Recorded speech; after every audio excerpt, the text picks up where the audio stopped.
Mother died today, or maybe yesterday, I can't be sure. The telegram from the home says your mother passed away. Funeral tomorrow. Deep sympathy, which leaves the matter doubtful it could have been yesterday. The home for aged persons is at Marengo, some 50 miles from Algiers. With the 2 o'clock bus I should get there well before nightfall. Then I can spend the night there, keeping the usual vigil beside the body, and be back here by tomorrow evening. I have fixed up with my employer for 2 days leave. Obviously, under the circumstances, he couldn't refuse. Still, I had an idea he looked annoyed, and I said, without thinking, sorry, sir, but it's not my fault. You know, afterwards it struck me I needn't have said that. I had no reason to excuse myself. It was up to him to express his sympathy and so forth. Probably he will do so the day after tomorrow, when he sees me in black. For the present, it's almost as if mother weren't really dead. The funeral will bring it home to me, put an official seal on it, so to speak. I took the 2 o'clock bus. It was a blazing hot afternoon. I'd lunched, as usual, at Celeste's restaurant. Everyone was most kind, and Celeste said to me, there's no one like a mother. When I left, they came with me to the door. It was something of a rush, getting away, as at the last moment I had to call in at Emmanuel's place to borrow his black tie and morning band. He lost his uncle a few months ago. I had to run to catch the bus. I suppose it was my hurrying like that, what with the glare off the road and from the sky, the reek of gasoline, and the jolts, that made me feel so drowsy. Anyhow, I slept most of the way. When I woke, I was leaning against a soldier. He grinned and asked me if I'd come from a long way off, and I just nodded to cut things short. I wasn't in a mood for talking. The home is a little over a mile from the village. I went there on foot. I asked to be allowed to see mother at once, but the doorkeeper told me I must see the warden first.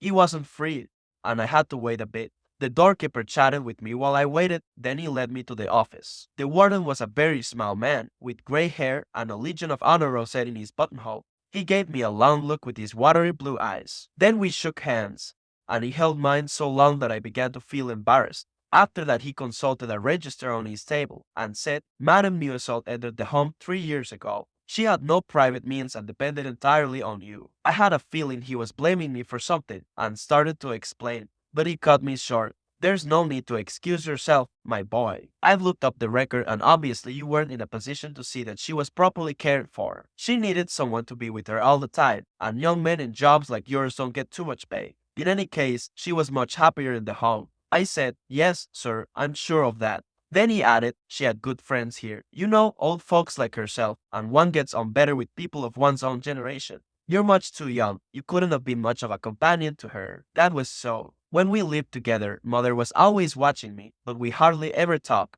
During her first few weeks at the home she used to cry a good deal, but that was only because she hadn't settled down. After a month or two she'd have cried if she'd been told to leave the home, because this, too, would have been a wrench. That was why, during the last year, I seldom went to see her. Also, it would have meant losing my Sunday, not to mention the trouble of going to the bus, getting my ticket, and spending 2 hours on the journey each way. The warden went on talking, but I didn't pay much attention. Finally he said, now I suppose you'd like to see your mother. I rose without replying, and he led the way to the door. As we were going down the stairs he explained, I've had the body moved to our little mortuary, so as not to upset the other old people. You understand? Every time there's a death here, they're in a nervous state for 2 or 3 days, which means, of course, extra work and worry for our staff.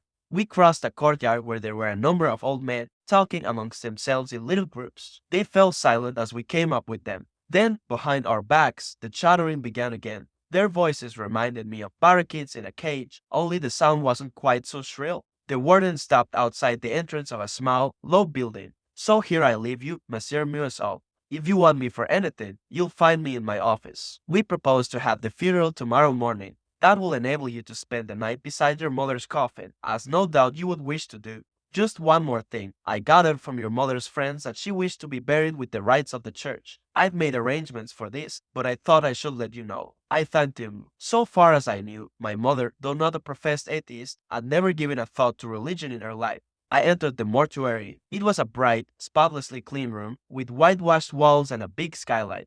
The furniture consisted of some chairs and trestles. 2 of the latter stood open in the center of the room and the coffin rested on them. The lid was in place, but the screws had been given only a few turns and their nickel heads stuck out above the wood, which was stained dark walnut. An Arab woman, a nurse, I suppose, was sitting beside the bier. She was wearing a blue smock and had a rather gaudy scarf wound round her hair. Just then the keeper came up behind me. He'd evidently been running as he was a little out of breath. We put the lid on, but I was told to unscrew it when you came so that you could see her. While he was going up to the coffin, I told him not to trouble. "Hey, what's that?" he exclaimed. "You don't want me to." "No," I said. He put back the screwdriver in his pocket and stared at me. I realized then that I shouldn't have said no, and it made me rather embarrassed. After eyeing me for some moments, he asked, "Why not?" But he didn't sound reproachful. He simply wanted to know. "Well, really, I couldn't say," I answered. He began twiddling his white mustache.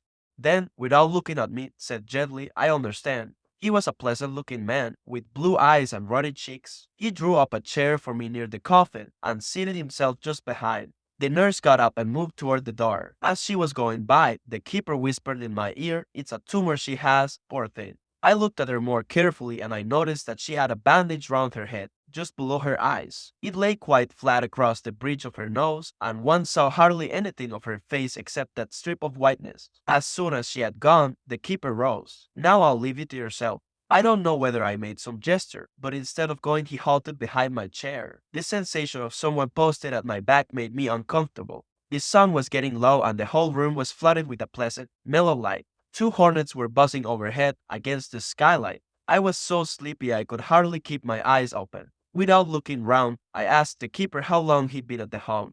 5 years. The answer came so pat that one could have thought he'd been expecting my question. That started him off, and he became quite chatty. If anyone had told him 10 years ago that he'd end his days as doorkeeper at a home at Marengo, he'd never have believed it. He was 64, he said, and hailed from Paris. When he said that, I broke in. "Ah, you don't come from here." I remembered then that, before taking me to the warden, he told me something about mother. He had said she'd have to be buried mighty quickly because of the heat in these parts, especially down in the plain. At Paris, they keep the body for 3 days, sometimes 4. After that, he had mentioned that he'd spent the best part of his life in Paris and could never manage to forget it. Here, he had said, things have to go with a rush, like, you've hardly time to get used to the idea that someone's dead before you're hauled off to the funeral. "That's enough," his wife had put in. "You didn't ought to say such things to the poor young gentleman." The old fellow had blushed and begun to apologize. I told him it was quite all right. As a matter of fact, I found it rather interesting what he'd been telling me. I hadn't thought of that before. Now he went on to say that he'd entered the home as an ordinary inmate,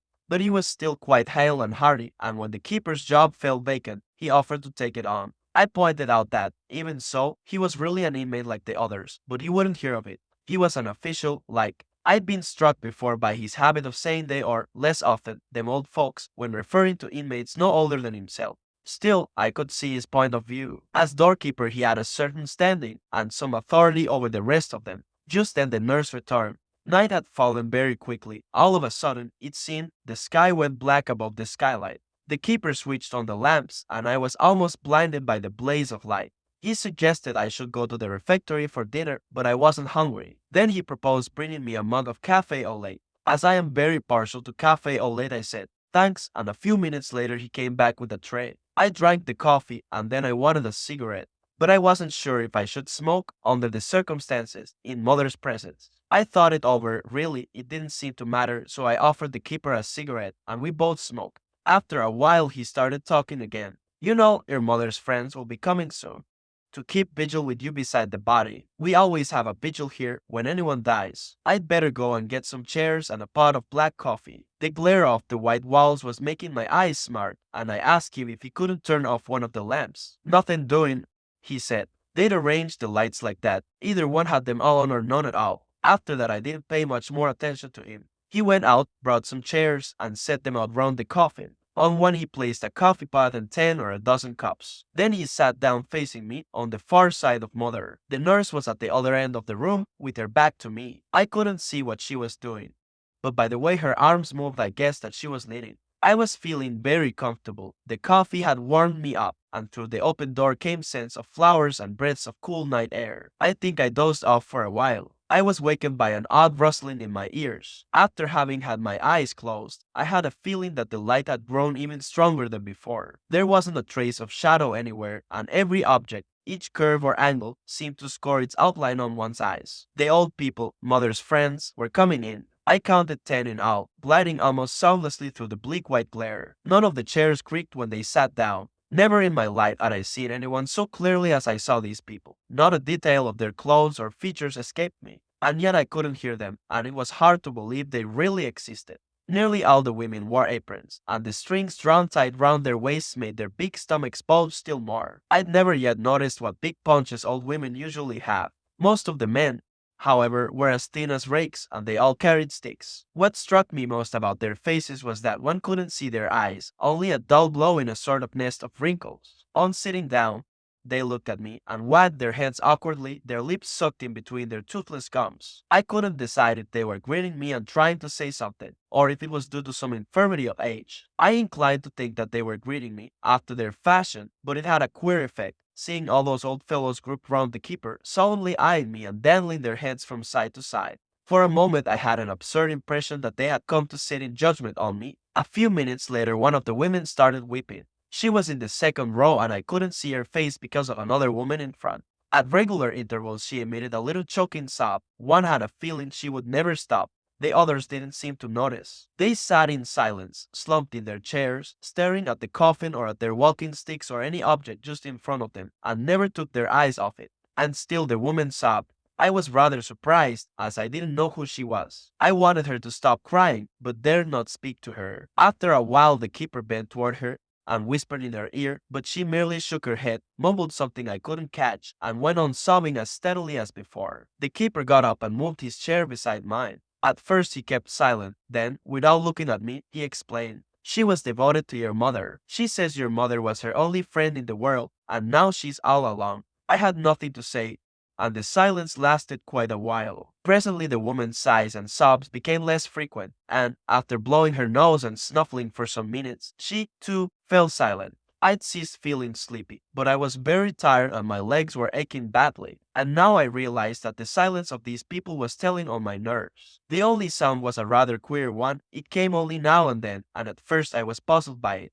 However, after listening attentively, I guessed what it was. The old men were sucking at the insides of their cheeks, and this caused the odd, wheezing noises that had mystified me. They were so much absorbed in their thoughts that they didn't know what they were up to. I even had an impression that the dead body in their midst meant nothing at all to them. But now I suspect that I was mistaken about this. We all drank the coffee, which the keeper handed round. After that, I can't remember much. Somehow the night went by. I can recall only one moment. I had opened my eyes and I saw the old men sleeping hunched up on their chairs, with one exception. Resting his chin on his hands clasped round his stick, he was staring hard at me, as if he had been waiting for me to wake. Then I fell asleep again. I woke up after a bit, because the ache in my legs had developed into a sort of cramp. There was a glimmer of dawn above the skylight. A minute or two later one of the old men woke up and coughed repeatedly. He spat into a big check handkerchief, and each time he spat it sounded as if he were retching. This woke the others, and the keeper told them it was time to make a move. They all got up at once. Their faces were ashen gray after the long, uneasy vigil. To my surprise, each of them shook hands with me, as though this night together, in which we hadn't exchanged a word, had created a kind of intimacy between us. I was quite done in. The keeper took me to his room, and I tidied myself up a bit. He gave me some more white coffee, and it seemed to do me good. When I went out, the sun was up and the sky mottled red above the hills between Marengo and the sea. A morning breeze was blowing and it had a pleasant salty tang. There was the promise of a very fine day. I hadn't been in the country for ages, and I caught myself thinking what an agreeable walk I could have had if it hadn't been for Mother. As it was, I waited in the courtyard under a plane tree. I sniffed the smells of the cool earth and found I wasn't sleepy anymore. Then I thought of the other fellows in the office. At this hour they'd be getting up, preparing to go to work. For me this was always the worst hour of the day. I went on thinking like this for 10 minutes or so, then the sound of a bell inside the building attracted my attention. I could see movements behind the windows, then all was calm again. The sun had risen a little higher and was beginning to warm my feet. The keeper came across the yard and said the warden wished to see me. I went to his office and he got me to sign some document. I noticed that he was in black with pinstripe trousers. He picked up the telephone receiver and looked at me. The undertakers made a ride some moments ago, and they will be going to the mortuary to screw down the coffin. Shall I tell them to wait for you to have a last glimpse of your mother? No, I said. He spoke into the receiver, lowering his voice. That's all right, fine Jack. Tell the men to go there now. He then informed me that he was going to attend the funeral, and I thanked him, Sitting down behind his desk, he crossed his short legs and leaned back. Besides the nurse on duty, he told me he and I would be the only mourners at the funeral. It was a rule of the home that inmates shouldn't attend funerals, though there was no objection to letting some of them sit up beside the coffin the night before. It's for their own sakes, he explained, to spare their feelings. But in this particular instance, I've given permission to an old friend of your mother to come with us. His name is Thomas Perez. The warden smiled. It's a rather touching little story in its way. He and your mother had become almost inseparable. The other old people used to tease Perez about having a fiancée. When are you going to marry her? They'd ask. He'd turn it with a laugh. It was a standing joke, in fact. So, as you can guess, he feels very badly about your mother's death. I thought I couldn't decently refuse him permission to attend the funeral. But, on our medical officer's advice, I forbade him to sit up beside the body last night. For some time we sat there without speaking. Then the warden got up and went to the window. Presently he said, "Ah, there's the padre from Marengo. He's a bit ahead of time." He warned me that it would take us a good 3/4 of an hour walking to the church, which was in the village. Then we went downstairs. The priest was waiting just outside the mortuary door. With him were 2 acolytes, one of whom had a censer. The priest was stooping over him, adjusting the length of the silver chain on which it hung. When he saw us, he straightened up and said a few words to me, addressing me as my son. Then he led the way into the mortuary. I noticed at once that 4 men in black were standing behind the coffin, and the screws in the lid had now been driven home. At the same moment I heard the warden remark that the hearse had arrived, and the priest starting his prayers. Then everybody made a move.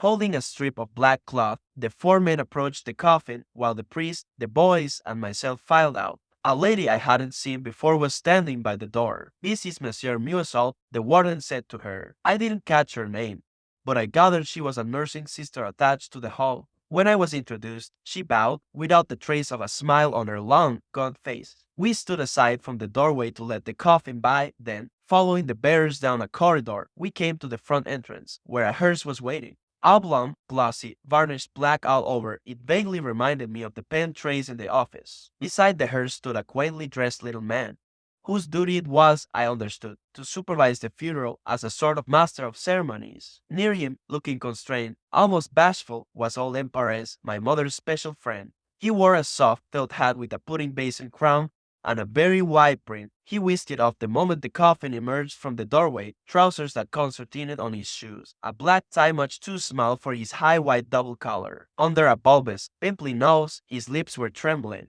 But what caught my attention most was his ears, pendulous, scarlet ears that showed up like blobs of sealing wax on the pallor of his cheeks and were framed in wisps of silky white hair. The undertaker's fat totem shepherded us to our places, with the priest in front of the hearse and the 4 men in black on each side of it. The warden and myself came next, and, bringing up the rear, old Perez and the nurse. The sky was already a blaze of light, and the air stoking up rapidly. I felt the first waves of heat lapping my back, and my dark suit made things worse. I couldn't imagine why we waited so long for getting underway. Old Perez, who had put on his hat, took it off again. I had turned slightly in his direction, and was looking at him when the warden started telling me more about him. I remember he saying that old Perez and my mother used often to have a longish stroll together in the cool of the evening. Sometimes they went as far as the village, accompanied by a nurse, of course. I looked at the countryside, at the long lines of cypresses sloping up toward the skyline and the hills, the hot red soil dappled with vivid green, and here and there a lonely house sharply outlined against the light, and I could understand mother's feelings. Evenings in these parts must be a sort of mournful solace. Now, in the full glare of the morning sun, with everything shimmering in the heat haze, there was something inhuman, discouraging, about this landscape.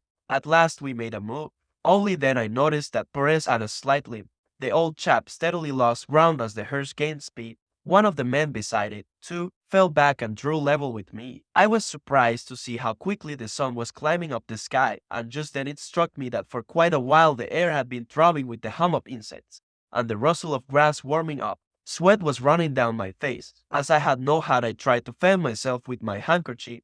The undertaker's man turned to me and said something that I didn't catch. At that same time, he wiped the crown of his head with a handkerchief that he held in his left hand, while with his right he tilted up his hat. I asked him what he'd said. He pointed upward. "Sun's pretty bad today, ain't it?" "Yes," I said. After a while he asked, "Is it your mother we're burying?" "Yes," I said again. "What was her age?" "Well, she was getting on." As a matter of fact, I didn't know exactly how old she was. After that he kept silent. Looking back, I saw Perez limping along some 50 yards behind. He was swinging his big felt hat at arm's length, trying to make the pace. I also had a look at the warden. He was walking with carefully measured steps, economizing every gesture. Beads of perspiration glistened on his forehead, but he didn't wipe them off. I had an impression that our little procession was moving slightly faster. Wherever I looked, I saw the same sun-drenched countryside, and the sky was so dazzling that I dared not raise my eyes. Presently, we struck a patch of freshly tarred road. A shimmer of heat played over it, and one's feet squelched at each step, leaving bright black gashes. In front, the coachman's glossy black hat looked like a lump of the same sticky substance, poised above the hearse. It gave one a queer, dreamlike impression, that blue-white glare overhead and all this blackness round one, the sleek black of the hearse, the dull black of the men's clothes, and the silvery black gashes in the road.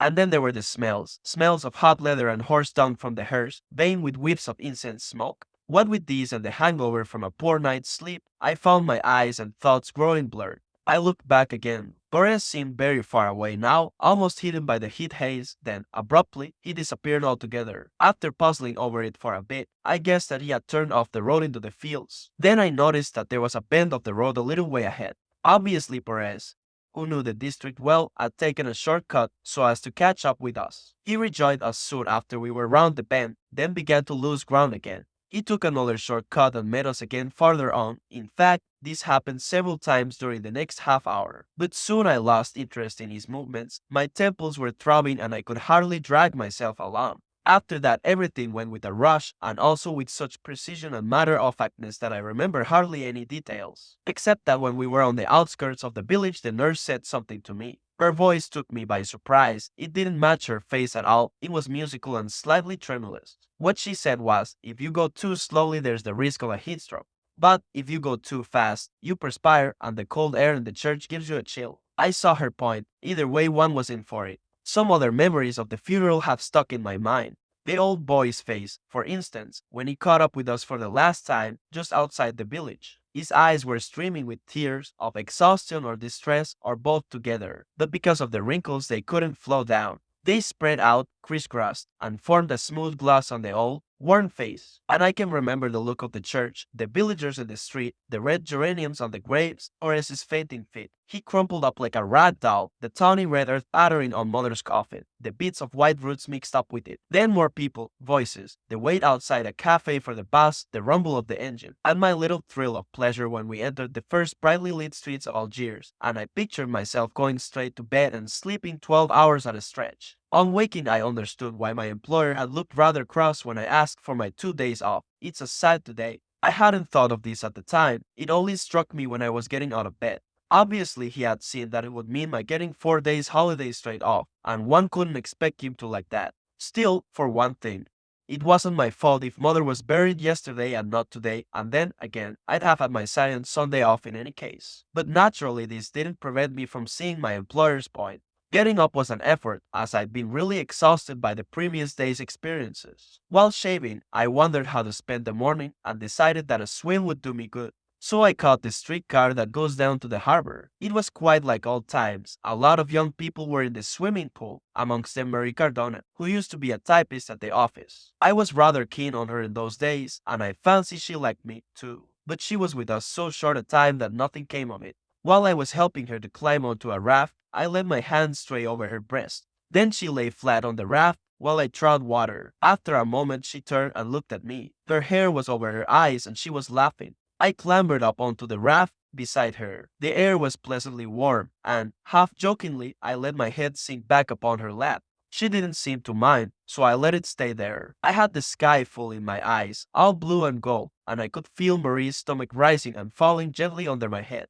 We must have stayed a good half hour on the raft, both of us half asleep. When the sun got too hot, she dived off and I followed. I caught up with her, put my arm round her waist, and we swam side by side. She was still laughing. While we were drying ourselves on the edge of the swimming pool, she said, "I'm browner than you." I asked her if she'd come to the movies with me that evening. She laughed again and said, yes, if I'd take her to the comedy everybody was talking about, the one with Fernando in it. When we had dressed, she stared at my black tie and asked if I was in mourning. I explained that my mother had died. When? She asked, and I said, yesterday. She made no remark, though I thought she shrank away a little. I was just going to explain to her that it wasn't my fault, but I checked myself as I remembered having said the same thing to my employer and realizing that it sounded rather foolish. Still, foolish or not, somehow one can't help feeling a bit guilty, I suppose. Anyhow, by evening Marie had forgotten all about it. The film was funny in parts, but some of it was downright stupid. She pressed her leg against mine while we were in the picture house, and I was fondling her breast. Toward the end of the show I kissed her, but rather clumsily. Afterwards she came back with me to my place. When I woke up, Marie had gone. She told me her aunt expected her first thing in the morning. I remembered it was a Sunday, and that put me off. I'd never cared for Sundays. So I turned my head and lazily sniffed the smell of brine that Marie's head had left on the pillow. I slept until 10. After that I stayed in bed until noon, smoking cigarettes. I decided not to lunch at Celeste's restaurant as I usually did. They'd be sure to pester me with questions, and I dislike being questioned. So I fried some eggs and ate them off the pan. I did without bread as there wasn't any left, and I couldn't be bothered going down to buy it. After lunch I felt at loose ends and roamed about the little flat. It suited us well enough when Mother was with me, but now that I was by myself it was too large and I'd moved the dining table into my bedroom. That was now the only room I used. It had all the furniture I needed, a brass bedstead, a dressing table, some cane chairs whose seats had more or less caved in, a wardrobe with a tarnished mirror. The rest of the flat was never used, so I didn't trouble to look after it. A bit later, for want of anything better to do, I picked up an old newspaper that was lying on the floor and read it. There was an advertisement of Crussian salts and I cut it out and pasted it into an album where I keep things that amuse me in the papers. Then I washed my hands and, as a last resource, went out onto the balcony. My bedroom overlooks the main street of our district. Though it was a fine afternoon, the paving blocks were black and glistening. What few people were about seemed in an absurd hurry. First of all there came a family, going for their Sunday afternoon walk, two small boys in sailor suits, with short trousers hardly down to their knees, and looking rather uneasy in their Sunday best, then a little girl with a big pink bow and black patent leather shoes. Behind them was their mother, an enormously fat woman in a brown silk dress, and their father, a dapper little man, whom I knew by sight. He had a straw hat, a walking stick, and a butterfly tie. Seeing him beside his wife, I understood why people said he came of a good family and had married beneath him. Next came a group of young fellows, the local bloods, with sleek old hair, red ties, coats cut very tight at the waist, braided pockets, and square-toed shoes. I guessed they were going to one of the big theaters in the center of the town. That was why they had started out so early and were hurrying to the streetcar stop, laughing and talking at the top of their voices. After they had passed, the street gradually emptied. By this time all the matinees must have begun. Only a few shopkeepers and cats remained about. Above the sycamores bordering the road the sky was cloudless, but the light was soft. The tobacconist on the other side of the street brought a chair out onto the pavement in front of his door and sat astride it, resting his arms on the back. The streetcars, which a few minutes before had been crowded, were now almost empty. In the little cafe, Shakespeare, beside the tobacconist, the waiter was sweeping up the sawdust in the empty restaurant. A typical Sunday afternoon. I turned my chair round and seated myself like the tobacconist, as it was more comfortable that way. After smoking a couple of cigarettes, I went back to the room, got a tablet of chocolate, and returned to the window to eat it. Soon after, the sky clouded over, and I thought a summer storm was coming. However, the clouds gradually lifted. All the same, they had left in the street a sort of thread of rain, which made it darker. I stayed watching the sky for quite a while. At 5 there was a loud clanging of streetcars. They were coming from the stadium in our suburb where there had been a football match. Even the back platforms were crowded and people were standing on the steps. Then another streetcar brought back the teams. I knew they were the players by the little suitcase each man carried. They were bawling out their team song, "Keep the ball rolling, boys." One of them looked up at me and shouted, "We licked them." I waved my hand and called back, "Good work." From now on there was a steady stream of private cars. The sky had changed again. A reddish glow was spreading up beyond the housetops. As dusk set in, the street grew more crowded. People were returning from their walks, and I noticed the dapper little man with the fat wife amongst the passers-by. Children were whimpering and trailing wearily after their parents. After some minutes, the local picture houses disgorged their audiences. I noticed that the young fellows coming from them were taking longer strides and gesturing more vigorously than at ordinary times. Doubtless the picture they'd been seeing was of the Wild West variety. Those who had been to the picture houses in the middle of the town came a little later and looked more sedate, though a few were still laughing. On the whole, however, they seemed languid and exhausted. Some of them remained loitering in the street under my window. A group of girls came by, walking arm in arm. The young men under my window swerved so as to brush against them and shouted humorous remarks, which made the girls turn their heads and giggle. I recognized them as girls from my part of the town, and two or three of them, whom I knew, looked up and waved to me. Just then the street lamps came on, all together, and they made the stars that were beginning to glimmer in the night sky paler still. I felt my eyes getting tired, what with the lights and all the movement I'd been watching in the street. There were little pools of brightness under the lamps, and now and then a streetcar passed, lighting up a girl's hair, or a smile, or a silver bangle. Soon after this, as the streetcars became fewer and the sky showed velvety black above the trees and lamps, the street grew empty, almost imperceptibly, until a time came when there was nobody to be seen and a cat, the first of the evening, crossed, unhurrying, the deserted street. It struck me that I'd better see about some dinner. I had been leaning so long on the back of my chair, looking down, that my neck hurt when I straightened myself up. I went down, bought some bread and spaghetti, did my cooking, and ate my meal standing. I'd intended to smoke another cigarette at my window, but the night had turned rather chilly and I decided against it. As I was coming back, after shutting the window, I glanced at the mirror and saw reflected in it a corner of my table with my spirit lamp and some bits of bread beside it. It occurred to me that somehow I got through another Sunday, that mother now was buried, and tomorrow I'd be going back to work as usual. Really, nothing in my life had changed. I had a busy morning in the office. My employer was in a good humor. He even inquired if I wasn't too tired and followed it up by asking what mother's age was. I thought a bit, then answered, round about 60, as I didn't want to make a blunder, at which he looked relieved. Why, I can't imagine, and seemed to think that closed the matter. There was a pile of bills of lading waiting on my desk, and I had to go through them all. Before leaving for lunch, I washed my hands. I always enjoyed doing this at midday. In the evening it was less pleasant, as the roller towel, after being used by so many people, was sopping wet. I once brought this to my employer's notice. It was regrettable, he agreed, but to his mind a mere detail. I left the office building a little later than usual, at 12:30, with Emmanuel, who works in the forwarding department. Our building overlooks the sea, and we paused for a moment on the steps to look at the shipping in the harbor. The sun was scorching hot. Just then a big truck came up, with a din of chains and backfires from the engine, and Emmanuel suggested we should try to jump it. I started to run. The truck was well away, and we had to chase it for quite a distance. What with the heat and the noise from the engine, I felt half dazed. All I was conscious of was our mad rush along the waterfront, amongst cranes and winches, with dark hulls of ships alongside and masts swaying in the offing. I was the first to catch up with the truck. I took a flying jump, landed safely, and helped Emmanuel to scramble in beside me. We were both of us out of breath, and the bumps of the truck on the roughly laid cobbles made things worse. Emmanuel chuckled and panted in my ear, "We've made it." By the time we reached Celeste's restaurant, we were dripping with sweat. Celeste was at his usual place beside the entrance, with his apron bulging on his paunch, his white mustache well to the fore. When he saw me, he was sympathetic and hoped I wasn't feeling too badly. I said no, but I was extremely hungry. I ate very quickly and had some coffee to finish up. Then I went to my place and took a short nap, as I drank a glass of wine too many. When I woke, I smoked a cigarette before getting off my bed.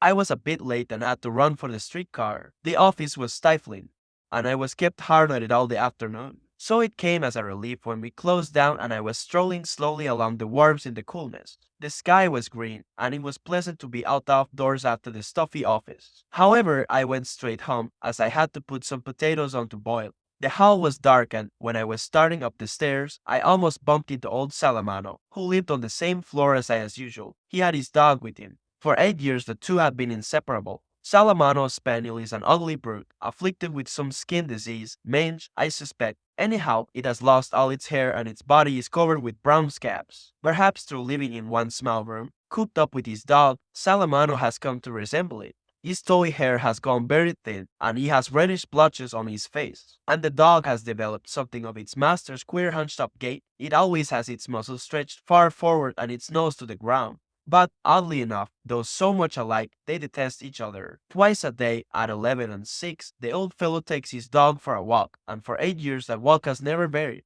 You can see them in the Rue de Lyon, the dog pulling his master along as hard as he can, till finally the old chap misses a step and nearly falls. Then he beats his dog and calls it names. The dog cowers and lags behind, and it's his master's turn to drag him along. Presently the dog forgets. starts tugging at the leash again, gets another hiding and more abuse. Then they halt on the pavement, the pair of them, and glare at each other, the dog with terror and the man with hatred in his eyes. Every time they're out, this happens. When the dog wants to stop at a lamppost, the old boy will lane and drags him on, and the wretched spaniel leaves behind him a trail of little drops. But if he does it in the room, it means another hiding. It's been going on like this for 8 years, and Celeste always says it's a crying shame and something should be done about it, but really one can't be sure. When I met him in the hall, Salamano was bawling at his dog, calling him a bastard, a lousy mongrel, and so forth, and the dog was whining. I said, "Good evening," but the old fellow took no notice and went on cursing. So I thought I'd ask him what the dog had done. Again, he didn't answer, but went on shouting, "You bloody cur," and the rest of it. I couldn't see very clearly, but he seemed to be fixing something on the dog's collar. I raised my voice a little. Without looking round, he mumbled in a sort of suppressed fury, "He's always in the way, blast him." Then he started up the stairs, but the dog tried to resist and flattened itself out on the floor, so he had to haul it up on the leash, step by step. Just then another man who lives on my floor came in from the street. The general idea hereabouts is that he's a pimp, but if you ask him what his job is, he says he's a warehouseman. One thing's sure, he isn't popular in our street. Still, he often has a word for me and drops in sometimes for a short talk in my room because I listen to him. As a matter of fact, I find what he says quite interesting. So, really I had no reason for freezing him off. His name is Raymond Sins. He's short and thick-set, has a nose like a boxer's, and always dresses very sprucely. He, too, once said to me, referring to Salamano, that it was a damn shame, and asked me if I wasn't disgusted by the way the old man served his dog. I answered, "No." We went up the stairs together, Sins and I, and when I was turning in at my door, he said, "Look here, how about having some grub with me? I've a black pudding and some wine." It struck me that this would save my having to cook my dinner, so I said, "Thanks very much." He, too, has only one room and a little kitchen without a window. I saw a pink and white plaster angel above his bed, and some photos of sporting champions and naked girls pinned to the opposite wall. The bed hadn't been made and the room was dirty. He began by lighting a paraffin lamp, then fumbled in his pocket and produced a rather grimy bandage, which he wrapped round his right hand. I asked him what the trouble was. He told me he'd been having a rough house with a fellow who'd annoyed him. "I'm not one who looks for trouble," he explained, "only I'm a bit short-tempered." That fellow said to me, challenging like, "Come down off that streetcar if you're a man." I says, "You keep quiet, I ain't done nothing to you." Then he said I hadn't any guts. Well, that settled it. I got down off the streetcar and I said to him, "You better keep your mouth shut or I'll shut it for you. I'd like to see you try," says he. Then I gave him one across the face and laid him out good and proper. After a bit I started to help him get up, but all he did was to kick at me from where he lay. So I gave him one with my knee and a couple more swipes. He was bleeding like a pig when I'd done with him. I asked him if he'd had enough, and he said yes. Sins was busy fixing his bandage while he talked, and I was sitting on the bed. "So you see," he said, "it wasn't my fault. He was asking for it, wasn't he?" I nodded, and he added, "As a matter of fact, I rather want to ask your advice about something. It's connected with this business. You've knocked about the world a bit, and I dare say you can help me. And then I'll be your pal for life. I never forget anyone who does me a good turn." When I made no comment, he asked me if I'd like us to be pals. I replied that I had no objection, and that appeared to satisfy him. He got out the black pudding, cooked it in a frying pan, then laid the table, putting out 2 bottles of wine. While he was doing this, he didn't speak. We started dinner, and then he began telling me the whole story, hesitating a bit at first. There's a girl behind it, as usual. We slept together pretty regular. I was keeping her, as a matter of fact, and she cost me a tidy sum. That fellow I knocked down is her brother. Noticing that I said nothing, he added that he knew what the neighbors said about him, but it was a filthy lie. He had his principles like everybody else and a job in a warehouse. Well, he said, to go on with my story, I found out one day that she was letting me down. He gave her enough money to keep her going without extravagance, though he paid the rent of her room and 20 francs a day for food. 300 francs for rent and 600 for a grub with a little present thrown in now and then, a pair of stockings or whatnot. Say 1,000 francs a month.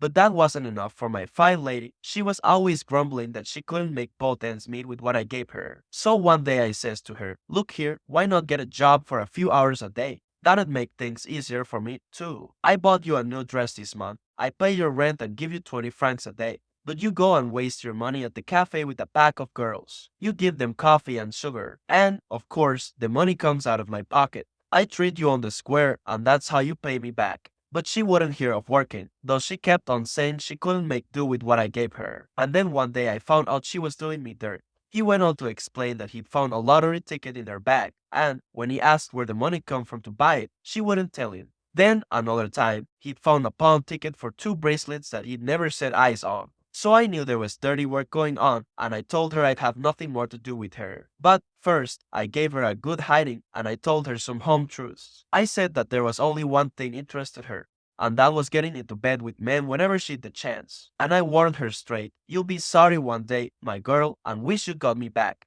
All the girls in the street, they're jealous of your luck in having me to keep you. He'd beaten her till the blood came. Before that he'd never beaten her. Well, not hard, anyhow, only affectionately like. She'd howl a bit, and I had to shut the window. Then, of course, it ended as per usual. But this time I'm done with her. Only, to my mind, I ain't punished her enough. See what I mean? He explained that it was about this he wanted my advice. The lamp was smoking, and he stopped pacing up and down the room to lower the wick. I just listened, without speaking. I'd had a whole bottle of wine to myself and my head was buzzing. As I'd used up my cigarettes, I was smoking Raymond's. Some late streetcars passed, and the last noises of the street died off with them. Raymond went on talking. What bored him was that he had a sort of lech on her, as he called it. But he was quite determined to teach her a lesson. His first idea, he said, had been to take her to a hotel and then call in the special police. He'd persuade them to put her on the register as a common prostitute, and that would make her wild. Then he'd look up some friends of his in the underworld, fellows who kept tarts for what they could make out of them, but they had practically nothing to suggest. Still, as he pointed out, that sort of thing should have been right up their street. What's the good of being in that line if you don't know how to treat a girl who's let you down? When he told them that, they suggested he should brand her, but that wasn't what he wanted either. It would need a lot of thinking out. But first, he'd like to ask me something. Before he asked it, though, he'd like to have my opinion of the story he'd been telling, in a general way. I said I hadn't any, but I'd found it interesting. Did I think she really had done him dirt? I had to admit it looked like that. Then he asked me if I didn't think she should be punished, and what I'd do if I were in his shoes. I told him one could never be quite sure how to act in such cases, but I quite understood his wanting her to suffer for it. I drank some more wine, while Raymond lit another cigarette and began explaining what he proposed to do. He wanted to write her a letter, a real stinker, that'll get her on the raw, and at the same time make her repent of what she'd done. Then, when she came back, he'd go to bed with her and, just when she was properly primed up, he'd spit in her face and throw her out of the room. I agreed it wasn't a bad plan, it would punish her, all right. But Raymond told me he didn't feel up to writing the kind of letter that was needed, and that was where I could help. When I didn't say anything, he asked me if I'd mind doing it right away, and I said no, I'd have a shot at it. He drank off a glass of wine and stood up. Then he pushed aside the plates and the bit of cold pudding that was left to make room on the table. After carefully wiping the oilcloth, he got a sheet of square paper from the drawer of his bedside table. After that, an envelope, a small red wooden pen holder, and a square ink pad with purple ink in it. The moment he mentioned the girl's name, I knew she was a Moore. I wrote the letter. I didn't take much trouble over it, but I wanted to satisfy Raymond, as I'd no reason not to satisfy him. Then I read out what I'd written. Puffing at his cigarette, he listened, nodding now and then. Read it again, please, he said. He seemed delighted. That's the stuff, he chuckled. I could tell you was a brainy sort, old boy, and you know what's what. At first I hardly noticed that old boy. It came back to me when he slapped me on the shoulder and said, so now we're pals, ain't we? I kept silence and he said it again. I didn't care one way or the other, but as he seemed so set on it, I nodded and said, yes. He put the letter into the envelope and we finished off the wine. Then both of us smoked for some minutes without speaking. The street was quite quiet, except when now and again a car passed. Finally, I remarked that it was getting late, and Raymond agreed. Time's gone mighty fast this evening, he added, and in a way that was true. I wanted to be in bed, only it was such an effort making a move. I must have looked tired, for Raymond said to me, you mustn't let things get you down. At first I didn't catch his meaning. Then he explained that he had heard of my mother's death. Anyhow, he said, that was something bound to happen one day or another. I appreciated that and told him so. When I rose, Raymond shook hands very warmly, remarking that men always understood each other. After closing the door behind me, I lingered for some moments on the landing.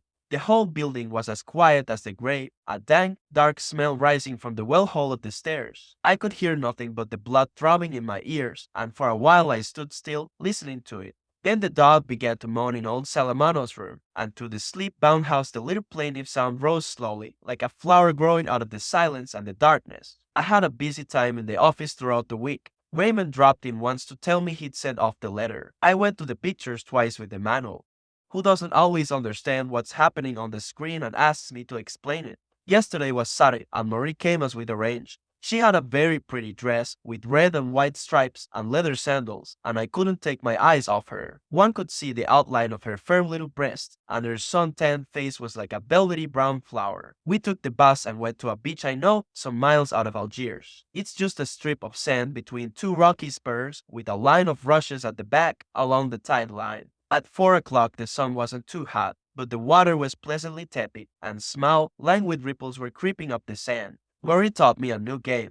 The idea was, while one swam, to suck in the spray off the waves, and when one's mouth was full of foam, to lie on one's back and spout it out against the sky. It made a sort of frothy haze that melted into the air or fell back in a warm shower on one's cheeks. But very soon my mouth was smarting with all the salt I'd drowned in. Then Marie came up and hugged me in the water and pressed her mouth to mine. Her tongue cooled my lips, and we let the waves roll us about for a minute or two before swimming back to the beach. When we had finished dressing, Marie looked hard at me. Her eyes were sparkling. I kissed her. After that, neither of us spoke for quite a while. I pressed her to my side as we scrambled up the foreshore. Both of us were in a hurry to catch the bus, get back to my place, and tumble onto the bed. I'd left my window open, and it was pleasant to feel the cool night air flowing over our sunburned bodies. Marie said she was free next morning, so I proposed she should have luncheon with me. She agreed, and I went down to buy some meat. On my way back, I heard a woman's voice in Raymond's room.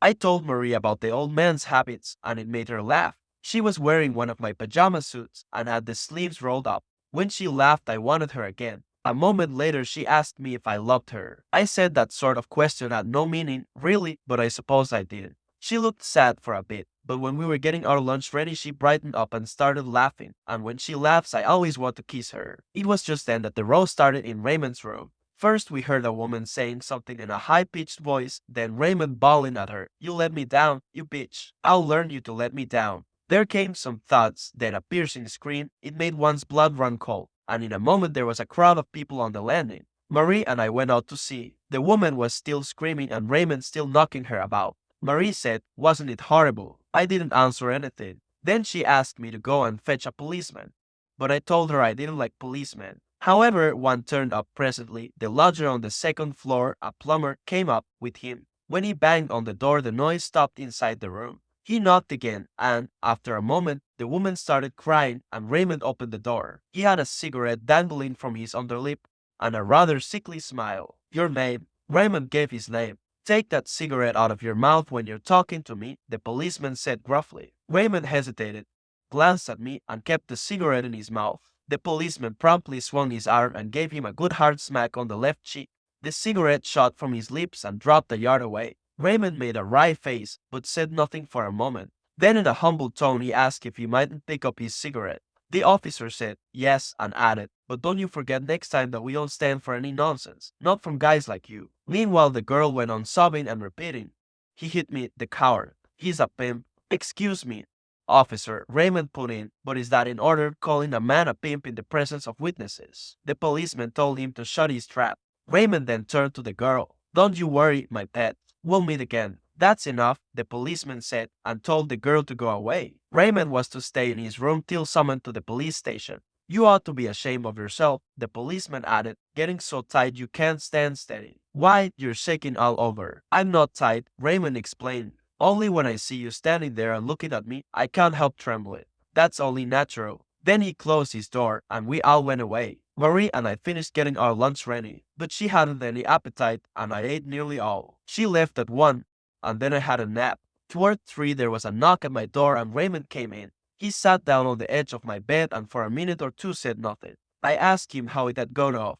He said it had all gone quite smoothly at first, as per program, only then she'd slapped his face and he'd seen red and started thrashing her. As for what happened after that, He needn't tell me as I was there. Well, I said, you taught her a lesson. All right, and that's what you wanted, isn't it? He agreed and pointed out that whatever the police did, that wouldn't change the fact she'd had her punishment. As for the police, he knew exactly how to handle them, but he'd like to know if I'd expected him to return the blow when the policeman hit him. I told him I hadn't expected anything whatsoever and anyhow I had no use for the police. Raymond seemed pleased and asked if I'd like to come out for a stroll with him. I got up from the bed and started brushing my hair. Then Raymond said that what he really wanted was for me to act as his witness. I told him I had no objection, only I didn't know what he expected me to say. It's quite simple, he replied. You've only got to tell them that the girl had let me down. So I agreed to be his witness. We went out together and Raymond stood me a brandy in a cafe. Then we had a game of billiards. It was a close game and I lost by only a few points. After that he proposed going to a brothel, but I refused. I didn't feel like it.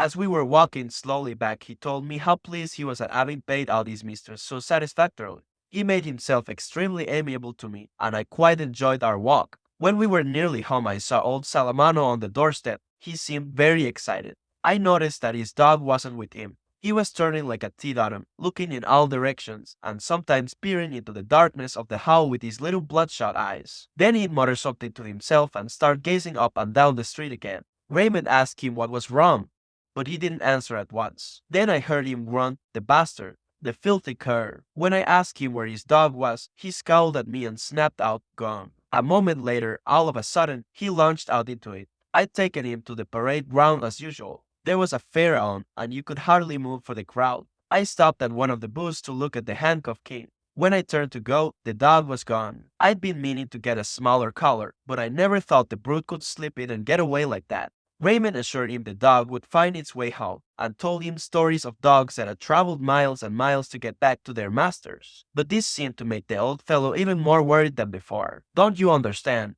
They'll do away with him, the police, I mean. It's not likely anyone will take him in and look after him. With all those scabs, he puts everybody off. I told him that there was a pound at the police station where stray dogs are taken. His dog was certain to be there and he could get it back on payment of a small charge. He asked me how much the charge was, but there I couldn't help him. Then he flew into a rage again. Is it likely I'd give money for a mud like that? No damn fear. They can kill him, for all I care. And he went on calling his dog the usual names. Raymond gave a laugh and turned into the hall. I followed him upstairs, and we parted on the landing. A minute or two later I heard Salamano's footsteps and a knock on my door. When I opened it, he halted for a moment in the doorway. Excuse me, I hope I'm not disturbing you. I asked him in, but he shook his head.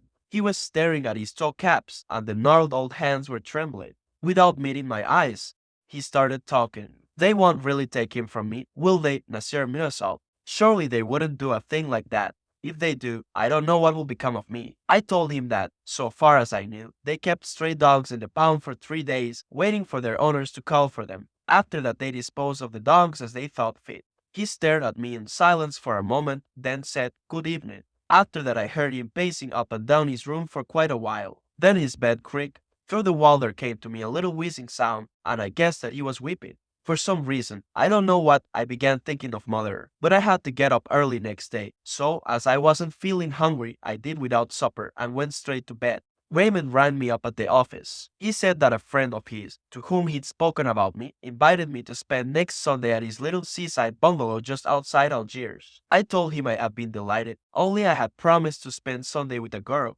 Raymond promptly replied that she could come, too. In fact, his friend's wife would be very pleased not to be the only woman in a party of men. I'd have liked to hang up at once, as my employer doesn't approve of my using the office phone for private calls. But Raymond asked me to hold on. He had something else to tell me, and that was why he'd rung me up, though he could have waited till the evening to pass on the invitation. It's like this, he said. I've been shadowed all the morning by some Arabs. One of them's the brother of that girl I had the row with. If you see him hanging round the house when you come back, pass me the word. I promised to do so. Just then my employer sent for me. For a moment I felt uneasy, as I expected he was going to tell me to stick to my work and not waste time chattering with friends over the phone. However, it was nothing of the kind. He wanted to discuss a project he had in view, though so far he'd come to no decision. It was to open a branch at Paris so as to be able to deal with the big companies on the spot without postal delays, and he wanted to know if I'd like a post there. You're a young man, he said, and I'm pretty sure you'd enjoy living in Paris. And, of course, you could travel about France for some months in the year. I told him I was quite prepared to go, but really I didn't care much one way or the other. He then asked if a change of life, as he called it, didn't appeal to me, and I answered that one never changed his way of life. One life was as good as another, and my present one suited me quite well. At this he looked rather hurt, and told me that I always shilly-shallied, and that I lacked ambition, a grave defect, to his mind, when one was in business. I returned to my work. I'd have preferred not to vex him, but I saw no reason for changing my life. By and large, it wasn't an unpleasant one. As a student, I'd had plenty of ambition of the kind he meant. But when I had to drop my studies, I very soon realized all that was pretty few. Marie came that evening and asked me if I'd marry her. I said I didn't mind. If she was keen on it, we'd get married. Then she asked me again if I loved her. I replied, much as before, that her question meant nothing or next to nothing, but I suppose I did. If that's how you feel, she said, why marry me? I explained that it had no importance really, but if it would give her pleasure, we could get married right away. I pointed out that, anyhow, the suggestion came from her. As for me, I'd merely said yes. Then she remarked that marriage was a serious matter, to which I answered no. She kept silent after that, staring at me in a curious way. Then she asked, suppose another girl had asked you to marry her, I mean, a girl you liked in the same way as you like me, would you have said yes to her, too? Naturally. Then she said she wondered if she really loved me or not. I, of course, couldn't enlighten her as to that. And, after another silence, she murmured something about my being a queer fellow. And I dare say that's why I love you, she added. But maybe that's why one day I'll come to hate you. To which I had nothing to say, so I said nothing. She thought for a bit, then started smiling and, taking my arm, repeated that she was in earnest. She really wanted to marry me. All right, I answered. We'll get married whenever you like. I then mentioned the proposal made by my employer, and Marie said she'd love to go to Paris. When I told her I'd lived in Paris for a while, she asked me what it was like. A dingy sort of town, to my mind, masses of pigeons and dark courtyards, and the people have washed out, white faces. Then we went for a walk all the way across the town by the main streets. The women were good lookers, and I asked Marie if she, too, noticed this. She said yes, and that she saw what I meant. After that we said nothing for some minutes. However, as I didn't want her to leave me, I suggested we should dine together at Celeste. She'd have loved to dine with me, she said, only she was booked up for the evening. We were near my place, and I said, au revoir, then. She looked me in the eyes. Don't you want to know what I'm doing this evening? I did want to know, but I hadn't thought of asking her, and I guess she was making a grievance of it. I must have looked embarrassed, for suddenly she started laughing and bent toward me, pouting her lips for a kiss. I went by myself to Celeste. When I had just started my dinner, an odd-looking little woman came in and asked if she might sit at my table. Of course she might. She had a chubby face like a ripe apple, bright eyes, and moved in a curiously jerky way as if she were on wires. After taking off her close-fitting jacket, she sat down and started studying the bill of fare with a sort of rapt attention. Then she called Celeste and gave her order very fast but quite distinctly. One didn't lose a word. While waiting for the horse driver, she opened her bag, took out a slip of paper and a pencil, and added up the bill in advance. Diving into her bag again, she produced a purse and took from it the exact sum, plus a small tip, and placed it on the cloth in front of her. Just then the waiter brought the hors d'oeuvre, which she proceeded to wolf down voraciously. While waiting for the next course, she produced another pencil, this time a blue one, from her bag, and the radio magazine for the coming week, and started making ticks against almost all the items of the daily programs. There were a dozen pages in the magazine, and she continued studying them closely throughout the meal. When I'd finished mine, she was still ticking off items with the same meticulous attention. Then she rose, put on her jacket again with the same abrupt, robot-like gestures, and walked briskly out of the restaurant. Having nothing better to do, I followed her for a short distance. Keeping on the curve of the pavement, she walked straight ahead, never swerving or looking back, and it was extraordinary how fast she covered the ground, considering her smallness. In fact, the pace was too much for me, and I soon lost sight of her and turned back homeward. For a moment the little robot had much impressed me, but I soon forgot about her. As I was turning in at my door, I ran into old Salamano. I asked him into my room, and he informed me that his dog was definitely lost. He'd been to the pound to inquire, but it wasn't there, and the staff told him it had probably been run over. When he asked them whether it was any use inquiring about it at the police station, they said the police had more important things to attend to than keeping records of stray dogs run over in the streets. I suggested he should get another dog. But reasonably enough, he pointed out that he'd become used to this one, and it wouldn't be the same thing. I was seated on my bed with my legs up and Salamano on a chair beside the table, facing me, his hands spread on his knees. He had kept on his battered felt hat and was mumbling away behind his draggled yellowish mustache. I found him rather boring, but I had nothing to do and didn't feel sleepy. So, to keep the conversation going, I asked some questions about his dog, how long he had had it, and so forth. He told me he had got it soon after his wife's death. He'd married rather late in life. When a young man, he wanted to go on the stage. During his military service, he'd often played in the regimental theatricals and acted rather well, so everybody said. However, finally, he had taken a job in the railway and he didn't regret it as now he had a small pension. He and his wife had never hit it off very well, but they'd got used to each other, and when she died, he felt lonely. One of his mates on the railway whose bitch had just had pups had offered him one, and he had taken it as a companion. He'd had to feed it from the bottle at first, but as a dog's life is shorter than a man's, they'd grown old together, so to speak. He was a cantankerous brute, Salamano said. Now and then we had some proper set toss.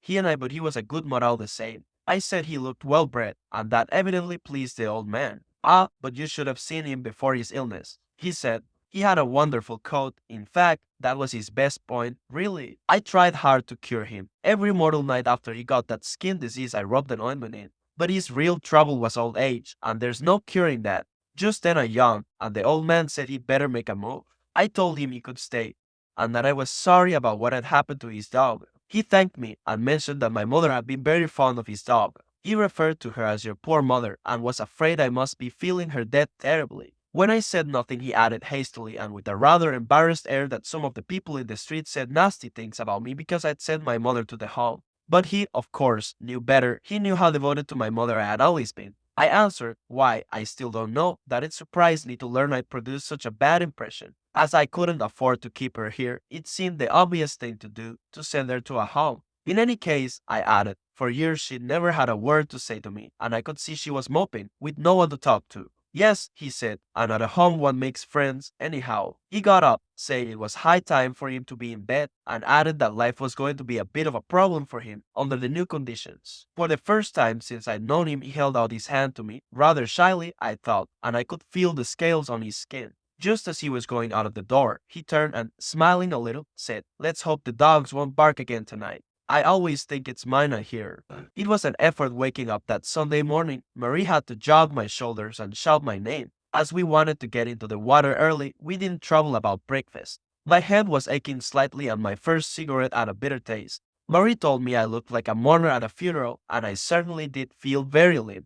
She was wearing a white dress and had her hair loose. I told her she looked quite ravishing like that, and she laughed happily. On our way out, we banged on Raymond's door, and he shouted that he'd be with us in a jiffy. We went down to the street, and because of my being rather under the weather and our having kept the blind down in my room, the glare of the morning sun hit me in the eyes like a clenched fist. Marie, however, was almost dancing with delight and kept repeating, what a heavenly day. After a few minutes, I was feeling better and noticed that I was hungry. I mentioned this to Marie, but she paid no attention. She was carrying an oilcloth bag in which she had stowed our bathing kit and a towel. Presently, we heard Raymond shutting his door. He was wearing blue trousers, a short-sleeved white shirt, and a straw hat. I noticed that his forearms were rather hairy, but the skin was very white beneath.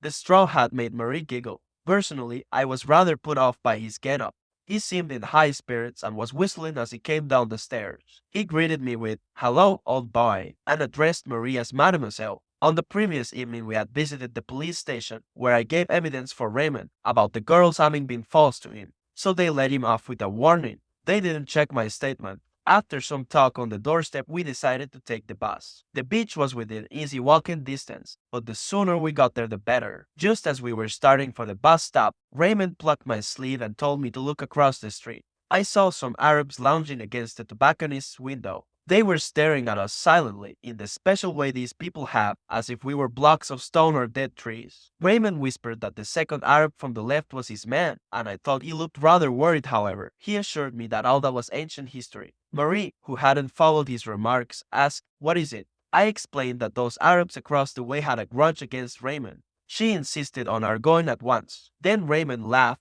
and squared his shoulders. The young lady was quite right, he said.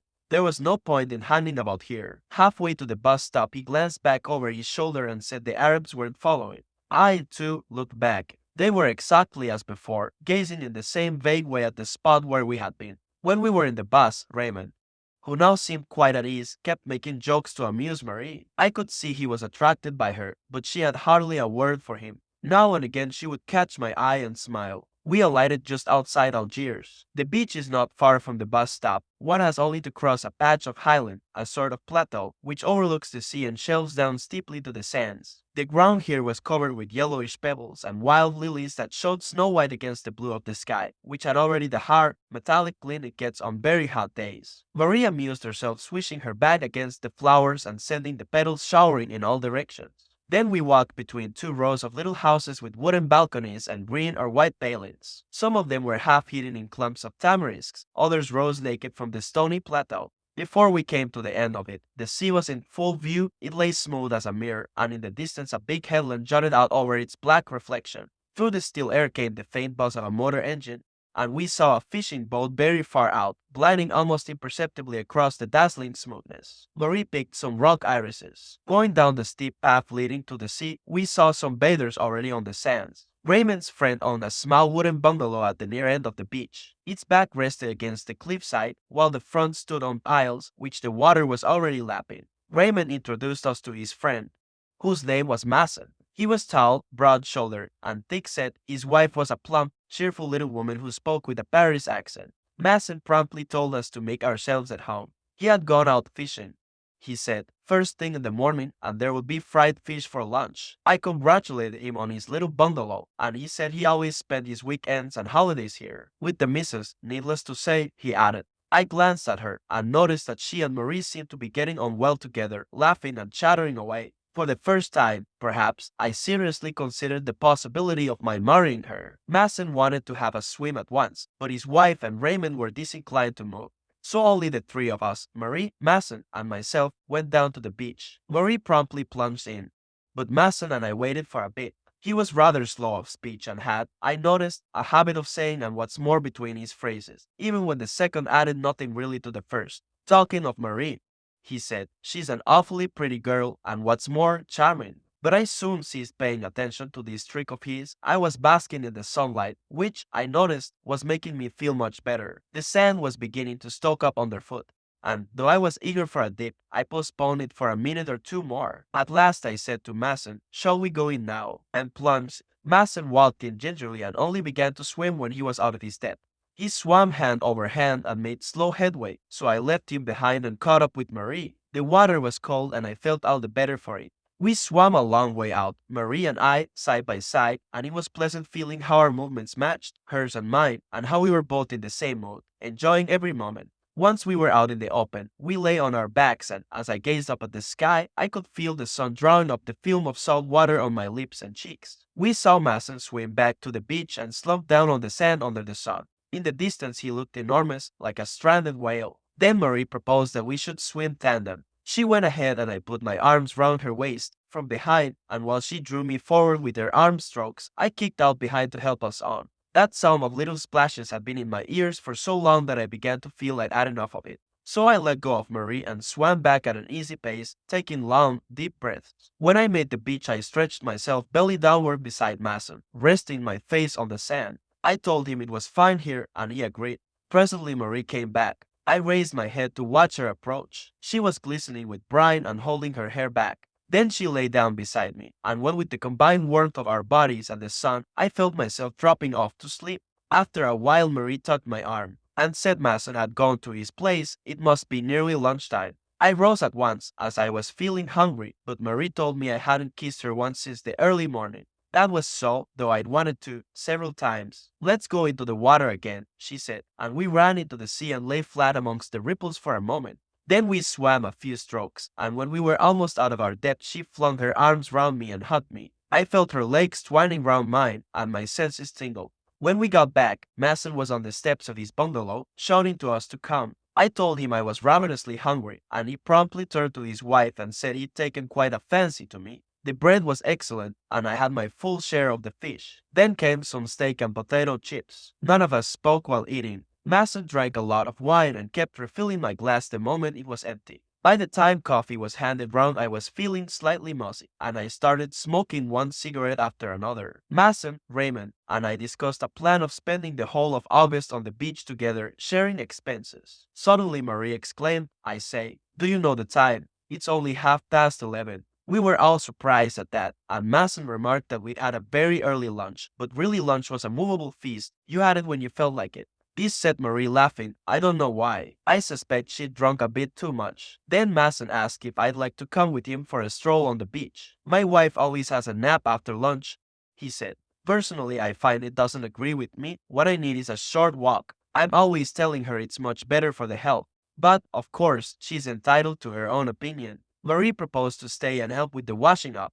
MME Mason smiled and said that, in that case, the first thing was to get the men out of the way. So we went out together, the three of us. The light was almost vertical and the glare from the water seared one's eyes. The beach was quite deserted now. One could hear a faint tinkle of knives and forks and crockery in the shacks and bungalows lining the foreshore. Heat was welling up from the rocks, and one could hardly breathe. At first Raymond and Mason talked of things and people I didn't know. I gathered that they'd been acquainted for some time and had even lived together for a while. We went down to the water's edge and walked along it, now and then a longer wave with our canvas shoes. I wasn't thinking of anything, as all that sunlight beating down on my bare head made me feel half asleep.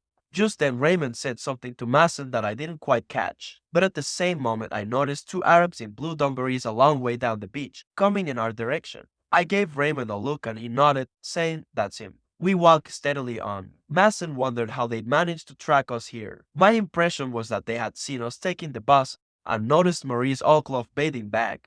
But I didn't say anything. Though the Arabs walked quite slowly, they were much nearer already. We didn't change our pace, but Raymond said, "Listen, if there's a rough house, you, Mason, take on the second one. I'll tackle the fellow who's after me. And you, Meursault, stand by to help if another one comes up and lay him out." I said, "Right," and Mason put his hands in his pockets. The sand was as hot as fire, and I could have sworn it was glowing red. The distance between us and the Arabs was steadily decreasing. When we were only a few steps away, the Arabs halted. Mason and I slowed down, while Raymond went straight up to his man. I couldn't hear what he said, but I saw the native lowering his head as if to butt him in the chest. Raymond lashed out promptly and shouted to Mason to come. Mason went up to the man he had been marking and struck him twice with all his might. The fellow fell flat into the water and stayed there some seconds with bubbles coming up to the surface round his head. Meanwhile, Raymond had been slugging the other man, whose face was streaming with blood. He glanced at me over his shoulder and shouted, "Just you watch. I ain't finished with him yet. Look out," I cried. "He's got a knife." I spoke too late. The man had gashed Raymond's arm and his mouth as well. Mason sprang forward. The other Arab got up from the water and placed himself behind the fellow with the knife. We didn't dare to move. The two natives backed away slowly, keeping us at bay with the knife and never taking their eyes off us. When they were at a safe distance, they swung round and took to their heels. We stood stock still, with the sunlight beating down on us. Blood was dripping from Raymond's wounded arm, which he was squeezing hard about the elbow. Mason remarked that there was a doctor who always spent his Sundays here, and Raymond said, "Good, let's go to him at once." He could hardly get the words out, as the blood from his other wound made bubbles in his mouth.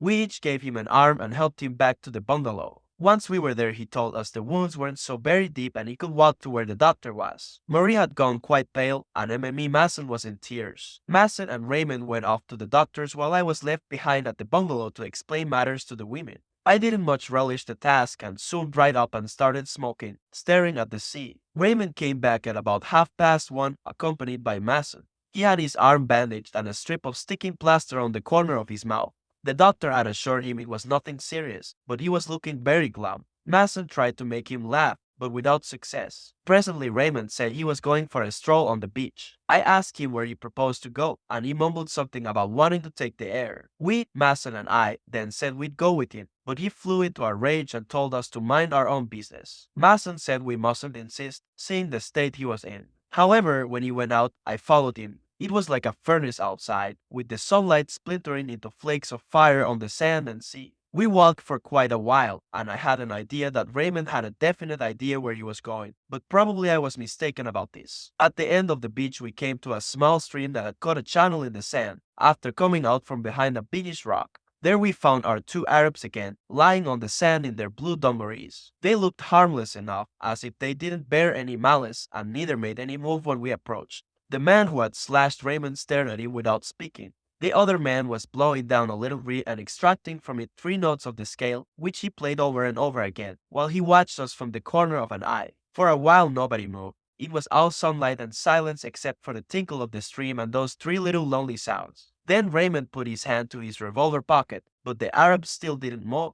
I noticed the man playing on the reed at his big toes splayed out almost at right angles to his feet. Still keeping his eyes on his man, Raymond said to me, "Shall I pluck him one?" I thought quickly, if I told him not to, considering the mood he was in, he might very well fly into a temper and use his gun. So I said the first thing that came into my head. "He hasn't spoken to you yet. It would be a low-down trick to shoot him like that, in cold blood." Again, for some moments one heard nothing but the tinkle of the stream and the flute notes weaving through the hot, still air. "Well," Raymond said at last, "if that's how you feel, I'd better say something insulting, and if he answers back I'll lose off." "Right," I said. "Only, if he doesn't get out his knife, you've no business to fire." Raymond was beginning to fidget.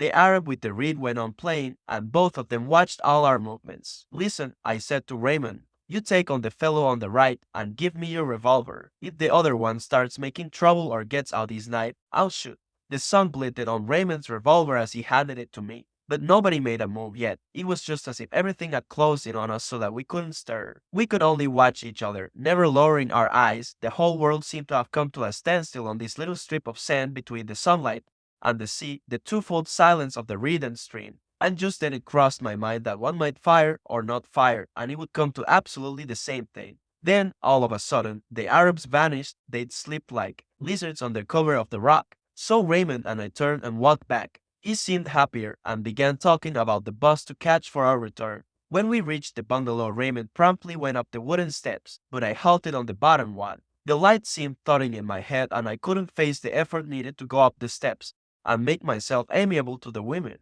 But the heat was so great that it was just as bad staying where I was, under that flood of blinding light falling from the sky. To stay or to make a move, it came to much the same. After a moment I returned to the beach and started walking. There was the same red glare as far as I could reach, and small waves were lapping the hot sand in little, flurried gasps. As I slowly walked toward the boulders at the end of the beach, I could feel my temples swelling under the impact of the light. It pressed itself on me, trying to check my progress. And each time I felt a hot blast strike my forehead, I gritted my teeth, I clenched my fists in my trouser pockets and keyed up every nerve to fend off the sun and the dark befuddlement it was pouring into me. Whenever a blade of vivid light shot upward from a bit of shell or broken glass lying on the sand, my jaws set hard. I wasn't going to be beaten, and I walked steadily on. The small black hump of rock came into view far down the beach. It was rimmed by a dazzling sheen of light and feathery spray, but I was thinking of the cold, clear stream behind it, and longing to hear again the tinkle of running water. Anything to be rid of the glare, the sight of women in tears, the strain and effort, and to retrieve the pool of shadow by the rock and its cool silence. But when I came nearer, I saw that Raymond's Arab had returned.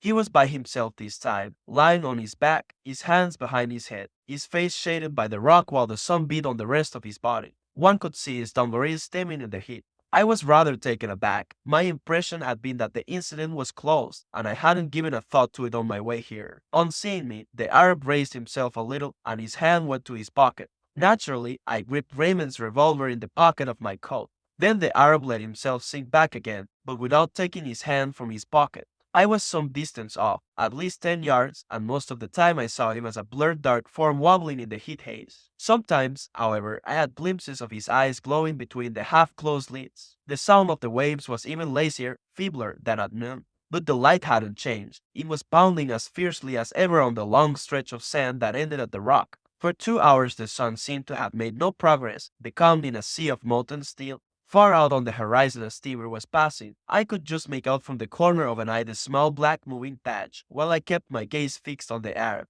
It struck me that all I had to do was to turn, walk away, and think no more about it. But the whole beach, pulsing with heat, was pressing on my back. I took some steps toward the stream. The Arab didn't move. After all, there was still some distance between us, perhaps because of the shadow on his face. He seemed to be grinning at me. I waited. The heat was beginning to scorch my cheeks, beads of sweat were gathering in my eyebrows. It was just the same sort of heat as at my mother's funeral, and I had the same disagreeable sensation, especially in my forehead, where all the veins seemed to be bursting through the skin. I couldn't stand it any longer and took another step forward. I knew it was a fool thing to do. I wouldn't get out of the sun by moving on a yard or so. But I took that step, just one step, forward. And then the Arab drew his knife and held it up toward me, athwart the sunlight. A shaft of light shot upward from the steel, and I felt as if a long, thin blade transfixed my forehead. At the same moment, all the sweat that had accumulated in my eyebrows splashed down on my eyelids, covering them with a warm film of moisture. Beneath a veil of brine and tears, my eyes were blinded. I was conscious only of the symbols of the sun clashing on my skull, and, less distinctly, of the keen blade of light flashing up from the knife, scarring my eyelashes, and gouging into my eyeballs. Then everything began to reel before my eyes. A fiery gust came from the sea, while the sky cracked in two, from end to end, and a great sheet of flame poured down to the rift.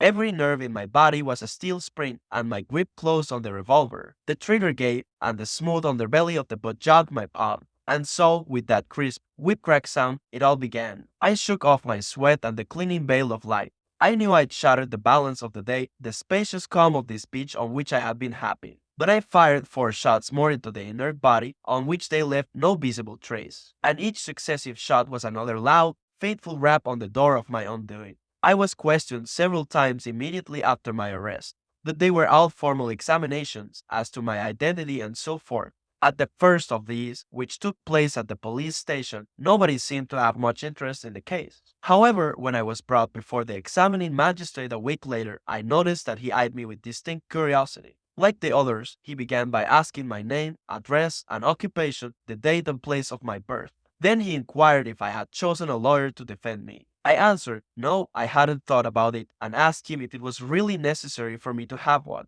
Why do you ask that? He said. I replied that I regarded my case as very simple. He smiled. Well, it may seem so to you, but we've got to abide by the law.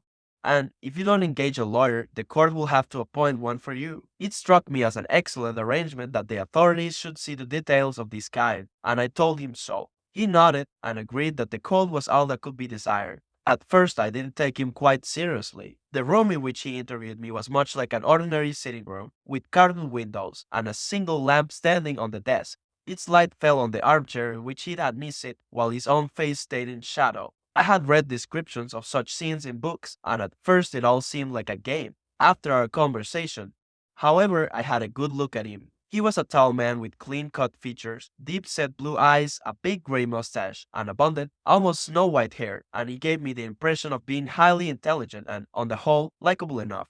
There was only one thing that put one off. His mouth had now and then a rather ugly twist, but it seemed to be only a sort of nervous tick. When leaving, I very nearly held out my hand and said goodbye. Just in time I remembered that I'd killed a man. Next day a lawyer came to my cell, a small, plump, youngish man with sleek black hair. In spite of the heat, I was in my shirt sleeves. He was wearing a dark suit, stiff collar, and a rather showy tie with broad black and white stripes. After depositing his briefcase on my bed, he introduced himself and added that he perused the record of my case with the utmost care. His opinion was that it would need cautious handling, but there was every prospect of my getting off, provided I followed his advice. I thanked him, and he said, good, now let's get down to it. Sitting on the bed, he said that they'd been making investigations into my private life.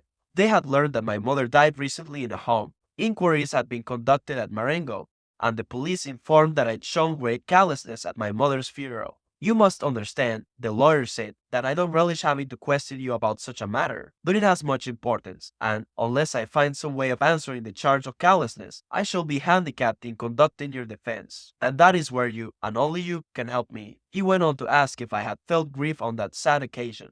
The question struck me as an odd one. I'd have been much embarrassed if I'd had to ask anyone a thing like that.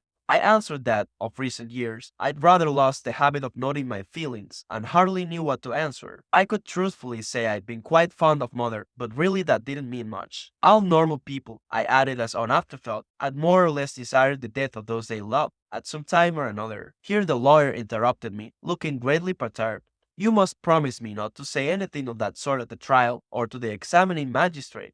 I promised to satisfy him, but I explained that my physical condition at any given moment often influenced my feelings. For instance, on the day I attended mother's funeral, I was fagged out and only half awake. So, really, I hardly took stock of what was happening. Anyhow, I could assure him of one thing, that I'd rather mother hadn't died. The lawyer, however, looked displeased. That's not enough, he said curtly. After considering for a bit, he asked me if he could say that on that day I had kept my feelings under control. No, I said. That wouldn't be true. He gave me a queer look, as if I slightly revolted him, then informed me, in an almost hostile tone, that in any case the head of the home and some of the staff would be cited as witnesses, and that might do you a very nasty turn. He concluded. When I suggested that mother's death had no connection with the charge against me, he merely replied that this remark showed I'd never had any dealings with the law. Soon after this he left, looking quite vexed. I wished he had stayed longer and I could have explained that I desired his sympathy, not for him to make a better job of my defense, but, if I might put it so, spontaneously. I could see that I got on his nerves, he couldn't make me out, and, naturally enough, this irritated him. Once or twice I had a mind to assure him that I was just like everybody else, quite an ordinary person. But really that would have served no great purpose, and I let it go out of laziness as much as anything else. Later in the day I was taken again to the examining magistrate's office. It was 2 in the afternoon, and this time the room was flooded with light. There was only a thin curtain on the window, and extremely hot. After inviting me to sit down, the magistrate informed me in a very polite tone that, owing to unforeseen circumstances, my lawyer was unable to be present. I should be quite entitled, he added, to reserve my answers to his questions until my lawyer could attend. To this I replied that I could answer for myself. He pressed a bell push on his desk and a young clerk came in and seated himself just behind me. Then I and the magistrate, settled back in our chairs and the examination began. He led off by remarking that I had the reputation of being a taciturn, rather self-centered person, and he'd like to know what I had to say to that. I answered, well, I rarely have anything much to say, so naturally I keep my mouth shut. He smiled as on the previous occasion and agreed that that was the best of reasons. In any case, he added, it has little or no importance. After a short silence, he suddenly leaned forward, looked me in the eyes, and said, raising his voice a little, what really interests me is, you. I wasn't quite clear what he meant, so I made no comment. There are several things, he continued, that puzzle me about your crime. I feel sure that you will help me to understand them. When I replied that really it was quite simple, he asked me to give him an account of what I'd done that day. As a matter of fact, I had already told him at our first interview, in a summary sort of way, of course, about Raymond, the beach, our swim, the fight, then the beach again, and the 5 shots I'd fired. But I went over it all again, and after each phrase he nodded. Quite so, quite so. When I described the body lying on the sand, he nodded more emphatically and said, good. I was tired of repeating the same story. I felt as if I'd never talked so much in all my life before. After another silence, he stood up and said he'd like to help me. I interested him, and, with God's help, he would do something for me in my trouble. But first, he must put a few more questions. He began by asking bluntly if I loved my mother. Yes, I replied, like everybody else. The clerk behind me, who had been typing away at a steady pace, must just then have hit the wrong keys, as I heard him pushing the carrier back and crossing something out. Next, without any apparent logical connection, the magistrate sprang another question. Why did you fire 5 consecutive shots? I thought for a bit, then explained that they weren't quite consecutive. I fired one at first, and the other 4 after a short interval. Why did you pause between the first and second shot? I seemed to see it hovering again before my eyes, the red glow of the beach, and to feel that fiery breath on my cheeks, and this time I made no answer. During the silence that followed, the magistrate kept fidgeting, running his fingers through his hair, half rising, then sitting down again. Finally, planting his elbows on the desk, he bent toward me with a queer expression. But why did you go on firing at a prostrate man? Again I found nothing to reply. The magistrate drew his hand across his forehead and repeated in a slightly different tone, I ask you why. I insist on their telling me. I still kept silent. Suddenly he rose, walked to a file cabinet standing against the opposite wall, pulled a drawer open, and took from it a silver crucifix, which he was waving as he came back to the desk. Do you know who this is? His voice had changed completely. It was vibrant with emotion. Of course I do, I answered. That seemed to start him off. He began speaking at a great pace. He told me he believed in God, and that even the worst of sinners could obtain forgiveness of him. But first he must repent, and become like a little child with a simple, trustful heart open to conviction. He was leaning right across the table, brandishing his crucifix before my eyes. As a matter of fact, I had great difficulty in following his remarks, as, for one thing, the office was so stiflingly hot and big flies were buzzing round and settling on my cheeks, also because he rather alarmed me. Of course, I realized it was absurd to feel like this, considering that, after all, it was I who was the criminal. However, as he continued talking, I did my best to understand, and I gathered that there was only one point in my confession that badly needed clearing up: the fact that I'd waited before firing a second time. All the rest was, so to speak, quite in order, but that completely baffled him. I started to tell him that he was wrong in insisting on this. The point was of quite minor importance. But before I could get the words out, he had drawn himself up to his full height and was asking me very earnestly if I believed in God. When I said no, he plumped down into his chair indignantly. That was unthinkable, he said. All men believe in God, even those who reject him. Of this he was absolutely sure. If ever he came to doubt it, his life would lose all meaning. Do you wish, he asked indignantly, my life to have no meaning? Really, I couldn't see how my wishes came into it, and I told him as much. While I was talking, he thrust the crucifix again just under my nose and shouted, I, anyhow, am a Christian, and I pray him to forgive you for your sins. My poor young man, how can you not believe that he suffered for your sake? I noticed that his manner seemed genuinely solicitous when he said, my poor young man, but I was beginning to have enough of it. The room was growing steadily hotter, as I usually do when I want to get rid of someone whose conversation bores me. I pretended to agree, at which, rather to my surprise, his face lit up. You say, now what you own that you believe and put your trust in him. I must have shaken my head again, for he sank back in his chair, looking limp and dejected. For some moments there was a silence during which the typewriter, which had been clicking away all the time we talked, caught up with the last remark. Then he looked at me intently and rather sadly. Never in all my experience have I known a soul so case-hardened as yours, he said in a low tone. All the criminals who have come before me until now wept when they saw this symbol of our Lord's sufferings. I was on the point of replying that was precisely because they were criminals. But then I realized that I, too, came under that description. Somehow it was an idea to which I never could get reconciled. To indicate, presumably, that the interview was over, the magistrate stood up. In the same weary tone, he asked me a last question: did I regret what I had done? After thinking a bit, I said that what I felt was less regret than a kind of vexation. I couldn't find a better word for it.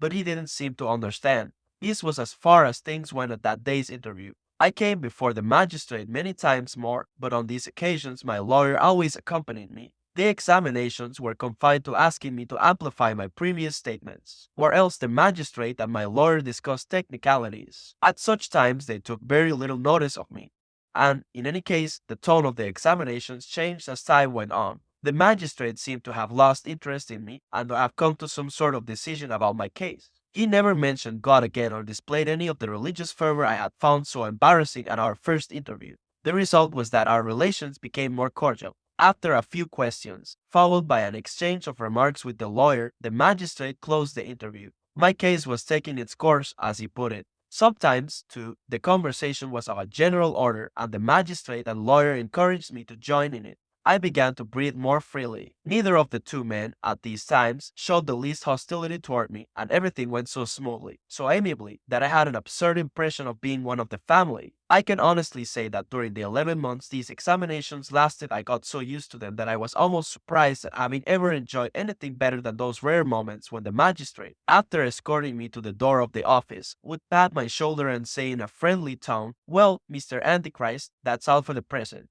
After which I was made over to my jailers. There are some things of which I never cared to talk, and a few days after I'd been sent to prison, I decided that this phase of my life was one of them. However, as time went by, I came to feel that this aversion had no real substance. In point of fact, during those early days, I was hardly conscious of being in prison. I had always a vague hope that something would turn up, some agreeable surprise. The change came soon after Marie's first and only visit. From the day when I got her letter telling me they wouldn't let her come to see me anymore because she wasn't my wife, it was from that day that I realized that this cell was my last home, a dead end, so to speak. On the day of my arrest, they put me in a biggish room with several other prisoners, mostly Arabs. They grinned when they saw me enter and asked me what I'd done. I told them I'd killed an Arab, and they kept mum for a while. But presently night began to fall, and one of them explained to me how to lay out my sleeping mat.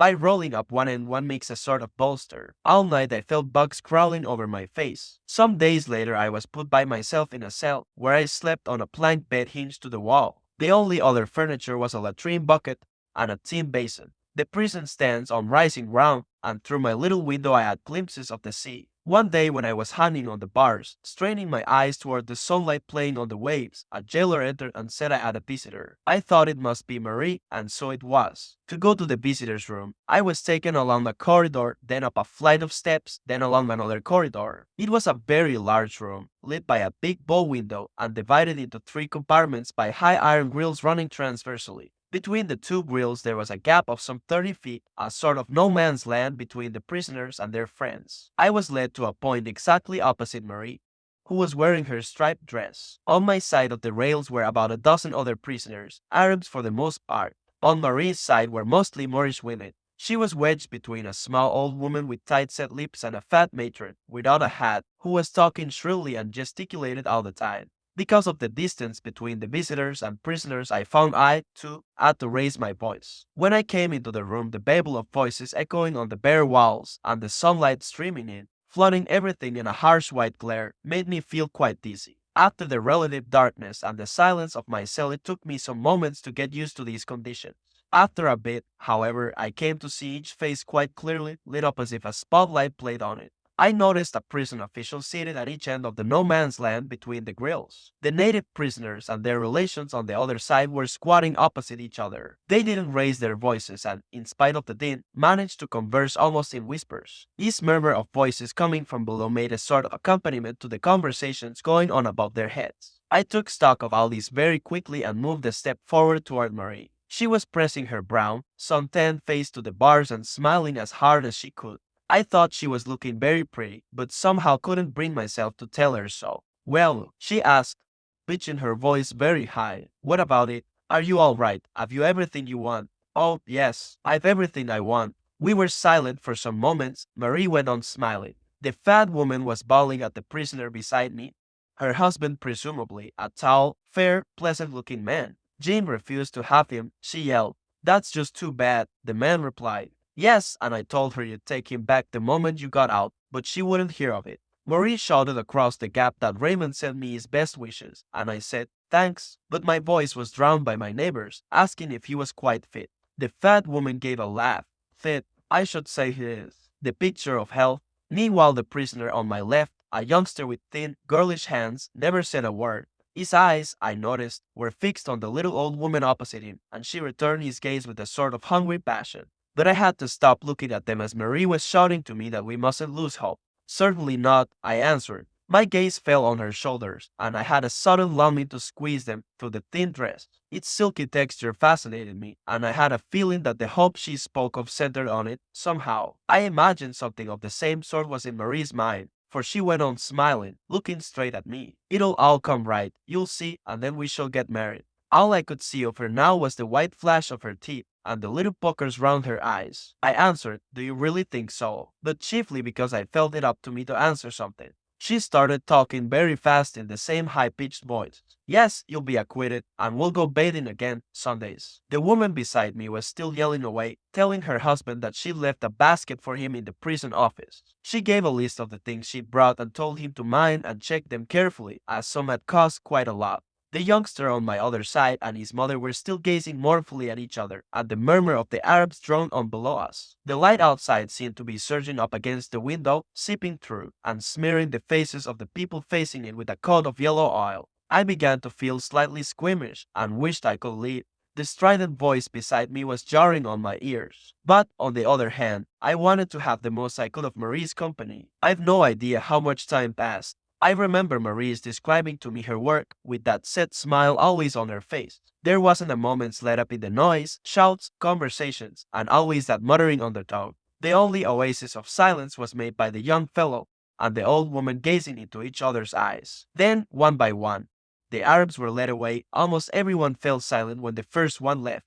The little old woman pressed herself against the bars, and at the same moment a jailer tapped her son's shoulder. He called, "Au revoir, mother," and, slipping her hand between the bars, she gave him a smile, slow wave with it. No sooner was she gone than a man, hat in hand, took her place. A prisoner was led up to the empty place beside me, and the two started a brisk exchange of remarks. Not loud, however, as the room had become relatively quiet. Someone came and called away the man on my right, and his wife shouted at him. She didn't seem to realize it was no longer necessary to shout. Now, mind you look after yourself, dear, and don't do anything rash. My turn came next. Maria threw me a kiss. I looked back as I walked away. She hadn't moved. Her face was still pressed to the rails, her lips still parted in that tense, twisted smile. Soon after this I had a letter from her, and it was then that the things I've never liked to talk about began. Not that they were particularly terrible. I have no wish to exaggerate, and I suffered less than others. Still, there was one thing in those early days that was really irksome, my habit of thinking like a free man. For instance, I would suddenly be seized with a desire to go down to the beach for a swim, and merely to have imagined the sound of ripples at my feet, the smooth feel of the water on my body as I struck out, and the wonderful sensation of relief it gave brought home still more cruelly the narrowness of my cell. Still, that phase lasted a few months only. Afterward, I had prisoner's thoughts. I waited for the daily walk in the courtyard or a visit from my lawyer. As for the rest of the time, I managed quite well, really. I've often thought that I had been compelled to live in the trunk of a dead tree, with nothing to do but gaze up at the patch of sky just overhead. I'd have got used to it by degrees. I'd have learned to watch for the passing of birds or drifting clouds, as I had come to watch for my lawyer's odd neckties, or, in another world, to wait patiently till Sunday for a spell of love-making with Marie. Well, here, anyhow, I wasn't penned in a hollow tree trunk. There were others in the world worse off than I remembered it had been one of Mother's pet ideas. She was always voicing it, that in the long run one gets used to anything. Usually, however, I didn't think things out so far. Those first months were trying, of course, but the very effort I had to make helped me through them. For instance, I was plagued by the desire for a woman, which was natural enough, considering my age. I never thought of Marie especially. I was obsessed by thoughts of this woman or that, of all the ones I'd had, all the circumstances under which I loved them, so much so that the cell were crowded with their faces, ghosts of my old passions. That unsettled me, no doubt, but at least it served to kill time. I gradually became quite friendly with the chief jailer, who went the rounds with the kitchen hands at mealtimes. It was he who brought up the subject of women. That's what the men here grumble about most, he told me. I said I felt like that myself. There's something unfair about it, I added, like hitting a man when he's down. But that's the whole point of it, he said. That's why you fellows are kept in prison. I don't follow. Liberty, he said, means that you're being deprived of your liberty. It had never before struck me in that light, but I saw his point. That's true, I said. Otherwise it wouldn't be a punishment. The jailer nodded. Yes, you're different. You can use your brains. The others can't. Still, those fellows find a way out. They do it by themselves. With which remark the jailer left my cell. Next day I did like the others. The lack of cigarettes, too, was a trial. When I was brought to the prison, they took away my belt, my shoelaces, and the contents of my pockets, including my cigarettes. Once I had been given a cell to myself, I asked to be given back, anyhow, the cigarettes. Smoking was forbidden, they informed me. That, perhaps, was what got me down the most. In fact, I suffered really badly during the first few days. I even tore off splinters from my plank bed and sucked them. All day long I felt faint and bilious. It passed my understanding why I shouldn't be allowed even to smoke. It could have done no one any harm. Later on, I understood the idea behind it. This privation, too, was part of my punishment. But by the time I understood, I lost the craving, so it had ceased to be a punishment. Except for these privations, I wasn't too unhappy. Yet again, the whole problem was how to kill time. After a while,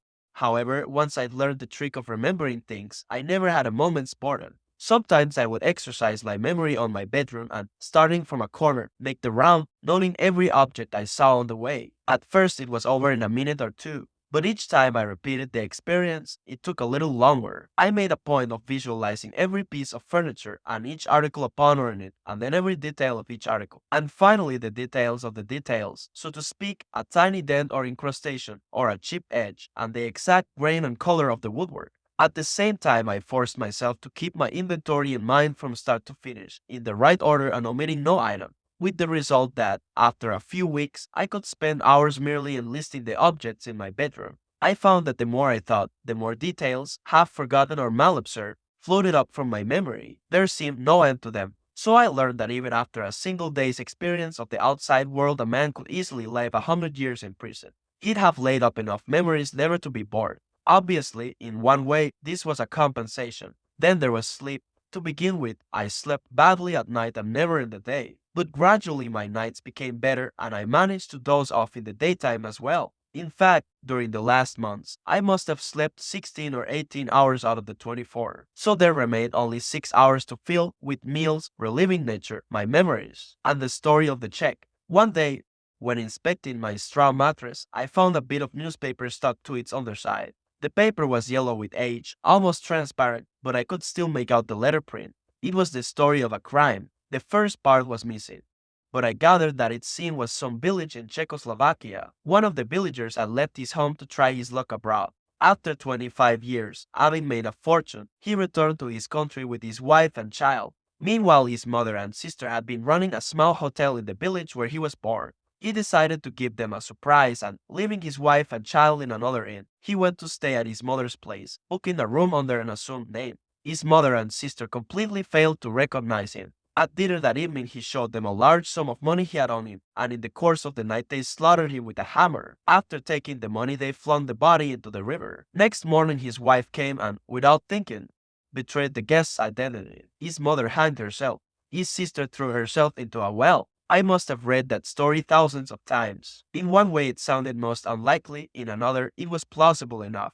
Anyhow, to my mind, the man was asking for trouble. One shouldn't play fool tricks of that sort. So, what with long bouts of sleep, my memories, readings of that scrap of newspaper, the tides of light and darkness, the days slipped by. I'd read, of course, that in jail one ends up by losing track of time. But this had never meant anything definite to me. I hadn't grasped how days could be at once long and short. Long, no doubt, as periods to live through, but so distended that they ended up by overlapping on each other. In fact, I never thought of days as such, only the words yesterday and tomorrow still kept some meaning. When, one morning, the jailer informed me I'd now been 6 months in jail, I believed him, but the words conveyed nothing to my mind. To me it seemed like one and the same day that had been going on since I'd been in my cell, and that I'd been doing the same thing all the time. After the jailer left me, I shined off my tin pannikin and studied my face in it. My expression was terribly serious, I thought, even when I tried to smile. I held the pannikin at different angles, but always my face had the same mournful, tense expression.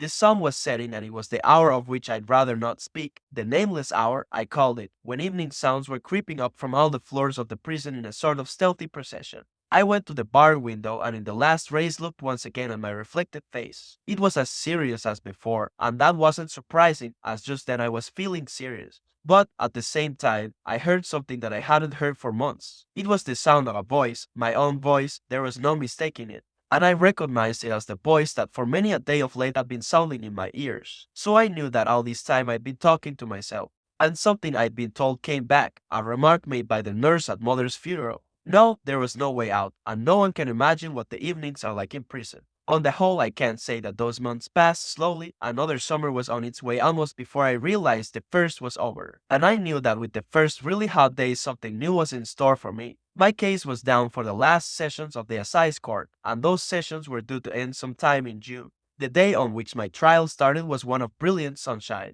My lawyer assured me the case would take only 2 or 3 days. From what I hear, he added, the court will dispatch your case as quickly as possible, as it isn't the most important one on the cause list. There's a case of parricide immediately after, which will take them some time. They came for me at 7:30 in the morning and I was conveyed to the law courts in a prison van. The 2 policemen led me into a small room that smelled of darkness. We sat near a door through which came sounds of voices, shouts, chairs scraping on the floor, a vague hubbub which reminded me of one of those small-town socials when, after the concert's over, the hall is cleared for dancing. One of my policemen told me the judges hadn't arrived yet and offered me a cigarette, which I declined. After a bit he asked me if I was feeling nervous. I said no, and that the prospect of witnessing a trial rather interested me. I'd never had occasion to attend one before. Maybe, the other policeman said, but after an hour or two one's had enough of it. After a while a small electric bell purred in the room. They unfastened my handcuffs, opened the door, and led me to the prisoner's dock. There was a great crowd in the courtroom. Though the Venetian blinds were down, light was filtering through the chinks and the air stiflingly hot already. The windows had been kept shut. I sat down, and the police officers took their stand on each side of my chair. It was then that I noticed a row of faces opposite me. These people were staring hard at me, and I guessed they were the jury. But somehow I didn't see them as individuals. I felt as you do just after boarding a streetcar, and you're conscious of all the people on the opposite seat staring at you in the hope of finding something in your appearance to amuse them. Of course, I knew this was an absurd comparison. What these people were looking for in me wasn't anything to laugh at, but signs of criminality. Still, the difference wasn't so very great, and anyhow, that's the idea I got. What with the crowd and the stuffiness of the air, I was feeling a bit dizzy. I ran my eyes round the courtroom but couldn't recognize any of the faces. At first, I could hardly believe that all these people had come on my account. It was such a new experience, being a focus of interest. In the ordinary way, no one ever paid much attention to me. What a crush! I remarked to the policeman on my left, and he explained that the newspapers were responsible for it. He pointed to a group of men at a table just below the jury box. There they are. Who? I asked, and he replied, the press. One of them, he added, was an old friend of his. A moment later, the man he'd mentioned looked our way, and, coming to the dock, shook hands warmly with the policeman. The journalist was an elderly man with a rather grim expression, but his manner was quite pleasant. Just then I noticed that almost all the people in the courtroom were greeting each other, exchanging remarks and forming groups, behaving, in fact, as in a club where the company of others of one's own taste and standing makes one feel at ease. That, no doubt, explained the odd impression I had of being the trop here, a sort of gate crasher. However, the journalist addressed me quite amiably and said he hoped all would go well for me. I thanked him, and he added with a smile, "You know, we've been featuring you a bit. We're always rather short of copy in the summer, and there's been precious little to write about except your case and the one that's coming on after it. I expect you've heard about it. It's a case of parricide." He drew my attention to one of the group at the press table, a plump, small man with huge black-rimmed glasses, who made me think of an Overweasel. That fellow's the special correspondent of one of the Paris dailies. As a matter of fact, he didn't come on your account. He was sent for the parricide case, but they've asked him to cover yours as well. It was on the tip of my tongue to say that was very kind of them, but then I thought it would sound silly. With a friendly wave of his hand, he left us, and for some minutes nothing happened. Then, accompanied by some colleagues, my lawyer bustled in his gown. He went up to the press table and shook hands with the journalist. They remained laughing and chatting together, all seemingly very much at home here, until a bell rang shrilly and everyone went to his place. My lawyer came up to me, shook hands, and advised me to answer all the questions as briefly as possible, not to volunteer information, and to rely on him to see me through. I heard a chair scrape on my left, and a tall, thin man wearing pince nez settled the folds of his red gown as he took his seat. The public prosecutor, I gathered. A clerk of the court announced that their honors were entering, and at the same moment 2 big electric fans started buzzing overhead. 3 judges, 2 in black and the third in scarlet, with briefcases under their arms, entered and walked briskly to the bench, which was several feet above the level of the courtroom floor. The man in scarlet took the central, high-backed chair, placed his cap of office on the table, ran a handkerchief over his small bald crown, and announced that the hearing would now begin. The journalists had their fountain pens ready. They all wore the same expression of slightly ironical indifference, with the exception of one, a much younger man than his colleagues, in gray flannels with a blue tie, who, leaving his pen on the table, was gazing hard at me. He had a plain, rather chunky face. What held my attention were his eyes, very pale, clear eyes, riveted on me, though not betraying any definite emotion. For a moment I had an odd impression, as if I were being scrutinized by myself. That, and the fact that I was unfamiliar with court procedure, may explain why I didn't follow very well the opening phases, the drawing of lots for the jury, the various questions put by the presiding judge to the prosecutor, the foreman of the jury, and my counsel, the hurried reading of the charge sheet, in the course of which I recognized some familiar names of people and places, then some supplementary questions put to my lawyer. Next, the judge announced that the court would call over the witness list. Some of the names read out by the clerk rather surprised me. From amongst the crowd, which until now I had seen as a mere blur of faces, rose, one after the other, Raymond, Masson, Salamano, the doorkeeper from the home, old Perez, and Marie, who gave me a little nervous wave of her hand before following the others out by a side door. I was thinking how strange it was I hadn't noticed any of them before when I heard the last name called, that of Celeste. As he rose, I noticed beside him the quaint little woman with a mannish coat and brisk, decided air, who had shared my table at the restaurant. She had her eyes fixed on me, I noticed, but I hadn't time to wonder about her. The judge had started speaking again. He said that the trial proper was about to begin, and he need hardly say that he expected the public to refrain from any demonstration whatsoever. He explained that he was there to supervise the proceedings as a sort of umpire, and he would take a scrupulously impartial view of the case. The verdict of the jury would be interpreted by him in a spirit of justice. Finally, at the least sign of a disturbance, he would have the court cleared. The day was stoking up. Some of the public were fanning themselves with newspapers, and there was a constant rustle of crumpled paper. On a sign from the presiding judge, the clerk of the court brought 3 fans of plaited straw, which the 3 judges promptly put in action. My examination began at once. The judge questioned me quite calmly and even, I thought, with a hint of cordiality. For the nth time I was asked to give particulars of my identity, and, though heartily sick of this formality, I realized that it was natural enough. After all, it would be a shocking thing for the court to be trying the wrong man. The judge then launched into an account of what I'd done, stopping after every 2 or 3 sentences to ask me, "Is that correct?" To which I always replied, "Yes, sir," as my lawyer had advised me. It was a long business, as the judge lingered on each detail. Meanwhile, the journalist scribbled busily away. But I was sometimes conscious of the eyes of the youngest fixed on me, also those of the queer little robot woman. The jurymen, however, were all gazing at the red-robed judge, and I was again reminded of the row of passengers on one side of a tram. Presently he gave a slight cough, turned some pages of his file, and, still fanning his face, addressed me gravely. "You now propose," he said, "to trench on certain matters which, on a superficial view, might seem foreign to the case, but actually were highly relevant." I guessed that he was going to talk about mother, and at the same moment realized how odious I would find this. His first question was, why had I sent my mother to an institution? I replied that the reason was simple. I hadn't enough money to see that she was properly looked after at home. Then he asked if the parting hadn't caused me distress. I explained that neither mother nor I expected much of one another, or, for that matter, of anybody else, so both of us had got used to the new conditions easily enough. The judge then said that he had no wish to press the point, and asked the prosecutor if he could think of any more questions that should be put to me at this stage. The prosecutor, who had his back half turned to me, said, without looking in my direction, that, subject to his honor's approval, he would like to know if I'd gone back to the stream with the intention of killing the Arab. I said, no. In that case, why had I taken a revolver with me, and why go back precisely to that spot? I said it was a matter of pure chance. The prosecutor then observed in a nasty tone, very good. That will be all for the present. I couldn't quite follow what came next. Anyhow, after some palavering among the bench, the prosecutor, and my counsel, the presiding judge announced that the court would now rise. There was an adjournment till the afternoon, when evidence would be taken. Almost before I knew what was happening, I was rushed out to the prison van, which drove me back, and I was given my midday meal. After a short time, just enough for me to realize how tired I was feeling, they came for me. I was back in the same room, confronting the same faces, and the whole thing started again. But the heat had meanwhile much increased, and by some miracle fans had been procured for everyone, the jury, my lawyer, the prosecutor, and some of the journalists, too. The young man and the robot woman were still at their places, but they were not fanning themselves, and as before, they never took their eyes off me. I wiped the sweat from my face, but I was barely conscious of where or who I was until I heard the warden of the home call to the witness box. When asked if my mother had complained about my conduct, he said, yes, but that didn't mean much. Almost all the inmates of the home had grievances against their relatives. The judge asked him to be more explicit. Did she reproach me with having sent her to the home? And he said, yes, again.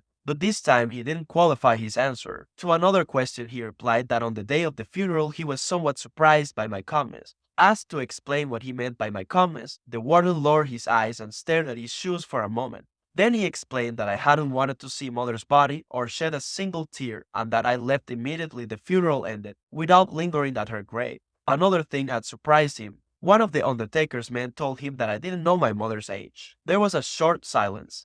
Then the judge asked him if he might take it that he was referring to the prisoner in the dock. The warden seemed puzzled by this, and the judge explained, it's a formal question. I am bound to put it. The prosecutor was then asked if he had any questions to put, and he answered loudly, certainly not. I have all I want. His tone and the look of triumph on his face as he glanced at me were so marked that I felt as I hadn't felt for ages. I had a foolish desire to burst into tears. For the first time I'd realized how all these people loved me. After asking the jury and my lawyer if they had any questions, the judge heard the doorkeeper's evidence. On stepping into the box, the man threw a glance at me, then looked away. Replying to questions, he said that I declined to see mother's body. I'd smoked cigarettes and slept, and drunk cafe all late. It was then I felt a sort of wave of indignation spreading through the courtroom, and for the first time I understood that I was guilty. They got the doorkeeper to repeat what he had said about the coffee and my smoking. The prosecutor turned to me again with a gloating look in his eyes. My counsel asked the doorkeeper if he, too, hadn't smoked, But the prosecutor took strong exception to this. "I'd like to know," he cried indignantly, "who is on trial in this court? Or does my friend think that by aspersing a witness for the prosecution he will shake the evidence, the abundant and cogent evidence, against his client?" Nonetheless, the judge told the doorkeeper to answer the question. The old fellow fidgeted a bit. Then, "Well, I know I didn't ought to have done it," he mumbled, "but I did take a cigarette from the young gentleman when he offered it, just out of politeness." The judge asked me if I had any comment to make. "None," I said, "except that the witness is quite right. It's true I offered him a cigarette." The doorkeeper looked at me with surprise and a sort of gratitude. Then, after hemming and hawing for a bit, he volunteered the statement that it was he who suggested I should have some coffee. My lawyer was exultant. "The jury will appreciate," he said, "the importance of this admission." The prosecutor, however, was promptly on his feet again. "Quite so," he boomed above our heads. "The jury will appreciate it, and they will draw the conclusion that, though a third party might inadvertently offer him a cup of coffee, the prisoner, in common decency, should have refused it, if only out of respect for the dead body of the poor woman who had brought him into the world." After which the doorkeeper went back to his seat. When Thomas Perez was called, a court officer had to help him to the box. Perez stated that, though he had been a great friend of my mother, he had met me once only, on the day of the funeral. Asked how I had behaved that day, he said, "Well, I was most upset, you know. Far too much upset to notice things. My grief sort of blinded me, I think. It had been a great shock, my dear friend's death. In fact, I fainted during the funeral, so I didn't hardly notice the young gentleman at all." The prosecutor asked him to tell the court if he'd seen me with, and when Perez answered, "No," added emphatically, "I trust the jury will take note of this reply." My lawyer rose at once, and asked Perez in a tone that seemed to me needlessly aggressive, "Now, think well, my man. Can you swear you saw he didn't shed a tear?" Perez answered, "No." At this some people tittered, and my lawyer, pushing back one sleeve of his gown, said sternly, "That is typical of the way this case is being conducted. No attempt is being made to elicit the true facts." The prosecutor ignored this remark. He was making dabs with his pencil on the cover of his brief, seemingly quite indifferent. There was a break of 5 minutes, during which my lawyer told me the case was going very well indeed. Then Celeste was called. He was announced as a witness for the defense. The defense met me. Now and again Celeste threw me a glance. He kept squeezing his Panama hat between his hands as he gave evidence. He was in his best suit, the one he wore when sometimes on a Sunday he went with me to the races. But evidently he hadn't been able to get his collar on. The top of his shirt, I noticed, was secured only by a brass stud. Asked if I was one of his customers, he said, "Yes, and a friend as well." Asked to state his opinion of me.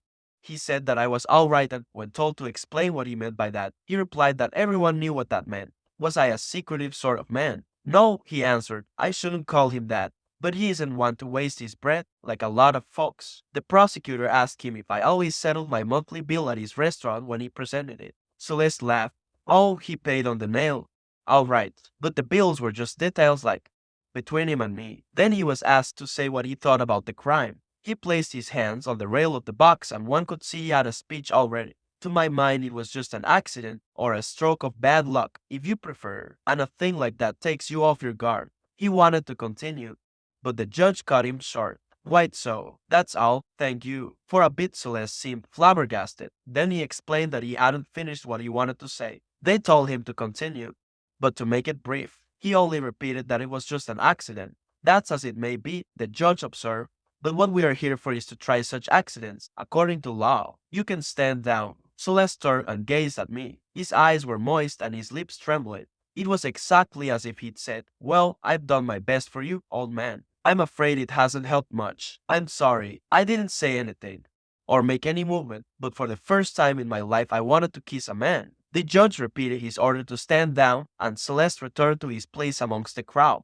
During the rest of the hearing he remained there, leaning forward, elbows on knees and his Panama between his hands, not missing a word of the proceedings. It was Marie's turn next. She had a hat on and still looked quite pretty, though I much preferred her with her hair free. From where I was I had glimpses of the soft curve of her breast, and her underlip at the little pout that always fascinated me. She appeared very nervous. The first question was, how long had she known me? "Since the time when she was in our office," she replied. Then the judge asked her what were the relations between us, and she said she was my girlfriend. Answering another question, she admitted promising to marry me. The prosecutor, who had been studying a document in front of him, asked her rather sharply when our liaison had begun. She gave the date. He then observed with a would-be casual air that apparently she meant the day following my mother's funeral. After letting this sink in, he remarked in a slightly ironic tone that obviously this was a delicate topic, and he could enter into the young lady's feelings. But, and here his voice grew sterner, his duty obliged him to waive considerations of delicacy. After making this announcement, he asked Marie to give a full account of our doings on the day when I had intercourse with her for the first time. Marie wouldn't answer at first, but the prosecutor insisted, and then she told him that we had met at the baths, gone together to the pictures, and then to my place. He then informed the court that, as a result of certain statements made by Marie at the proceedings before the magistrate, he had studied the movie programs of that date, and turning to Marie asked her to name the film that we had gone to see. In a very low voice, she said it was a picture with Fernando in it. By the time she had finished, the courtroom was so still you could have heard a pin drop. Looking very grave, the prosecutor drew himself up to his full height and, pointing at me, said in such a tone that I could have sworn he was genuinely moved, "Gentlemen of the jury, I would have you note that on the next day after his mother's funeral that man was visiting the swimming pool, starting a liaison with a girl, and going to see a comic film. That is all I wish to say." When he sat down there was the same dead silence. Then all of a sudden Marie burst into tears. "He'd got it all wrong," she said. "It wasn't a bit like that really." He bullied her into saying the opposite of what she meant. She knew me very well, and she was sure I hadn't done anything really wrong, and so on. At a sign from the presiding judge, one of the court officers led her away, and the hearing continued. Hardly anyone seemed to listen to Masson, the next witness. He stated that I was a respectable young fellow, and, what's more, a very decent chap. Nor did they pay any more attention to Salamano when he told them how kind I'd always been to his dog, or when, in answer to a question about my mother and myself, he said that mother and I had very little in common, and that explained why I'd fixed up for her to enter the home. "You've got to understand," he added. "You've got to understand." But no one seemed to understand. He was told to stand down. Raymond was the next and last witness. He gave me a little wave of his hand and led off by saying I was innocent. The judge rebuked him. "You are here to give evidence, not your views on the case, and you must confine yourself to answering the questions put you." He was then asked to make clear his relations with the deceased, and Raymond took this opportunity of explaining that it was he, not I, against whom the dead man had a grudge, because he, Raymond, had beaten up his sister. The judge asked him if the deceased had no reason to dislike me, too. Raymond told him that my presence on the beach that morning was a pure coincidence. "How comes it then," the prosecutor inquired, "that the letter which led up to this tragedy was the prisoner's work?" Raymond replied that this, too, was due to mere chance, to which the prosecutor retorted that in this case chance or mere coincidence seemed to play a remarkably large part. Was it by chance that I hadn't intervened when Raymond assaulted his mistress? Did this convenient term chance account for my having vouched for Raymond at the police station, and having made, on that occasion, statements extravagantly favorable to him? In conclusion, he asked Raymond to state what were his means of livelihood. On his describing himself as a warehouseman, the prosecutor informed the jury it was common knowledge that the witness lived on the immoral earnings of women. I, he said, was this man's intimate friend and associate. In fact, the whole background of the crime was of the most squalid description. And what made it even more odious was the personality of the prisoner, an inhuman monster wholly without a moral sense. Raymond began to expostulate, and my lawyer, too, protested. They were told that the prosecutor must be allowed to finish his remarks. "I have nearly done," he said, then turned to Raymond. "Was the prisoner your friend?" "Certainly. We were the best of pals, as they say." The prosecutor then put me the same question. I looked hard at Raymond, and he did not turn away. Then, "Yes," I answered. The prosecutor turned toward the jury. "Not only did the man before you in the dock indulge in the most shameful orgies on the day following his mother's death, he killed a man cold-bloodedly, in pursuance of some sordid vendetta in the underworld of prostitutes and pimps. That, gentlemen of the jury, is the type of man the prisoner is." No sooner had he sat down than my lawyer, out of all patience, raised his arms so high that his sleeves fell back, showing the full length of his starched shirt cuff. "Is my client on trial for having buried his mother, or for killing a man?" he asked. There were some titters in court. But then the prosecutor sprang to his feet and, draping his gown round him, said he was amazed at his friend's ingenuousness in failing to see that between these two elements of the case there was a vital link. They hung together psychologically, if he might put it so. "In short," he concluded, speaking with great vehemence, "I accused the prisoner of behaving at his mother's funeral in a way that showed he was already a criminal at heart." These words seemed to take much effect on the jury and public. My lawyer merely shrugged his shoulders and wiped the sweat from his forehead. But obviously he was rattled, and I had a feeling things weren't going well for me. Soon after this incident, the court rose. As I was being taken from the courthouse to the prison van, I was conscious for a few brief moments of the once familiar feel of a summer evening out of doors. And, sitting in the darkness of my moving cell, I recognized, echoing in my tired brain, all the characteristic sounds of a town I loved, and of a certain hour of the day which I had always particularly enjoyed. The shouts of newspaper boys in the already languid air, the last calls of birds in the public garden, the cries of sandwich vendors, the screech of streetcars at the steep corners of the upper town, and that faint rustling overhead as darkness sifted down upon the harbor. All these sounds made my return to prison like a blind man's journey along a route whose every inch he knows by heart. Yes, this was the evening hour when, how long ago it seemed, I always felt so well content with life. Then, what awaited me was a night of easy, dreamless sleep. This was the same hour, but with a difference. I was returning to a cell, and what awaited me was a night haunted by forebodings of the coming day. And so I learned that familiar paths traced in the dusk of summer evenings may lead as well to prisons as to innocent, untroubled sleep. It is always interesting, even in the prisoner's dock, to hear oneself being talked about, and certainly in the speeches of my lawyer and the prosecuting counsel a great deal was said about me. More, in fact, about me personally than about my crime. Really, there wasn't any very great difference between the two speeches. Counsel for the defense raised his arms to heaven and pleaded guilty, but with extenuating circumstances.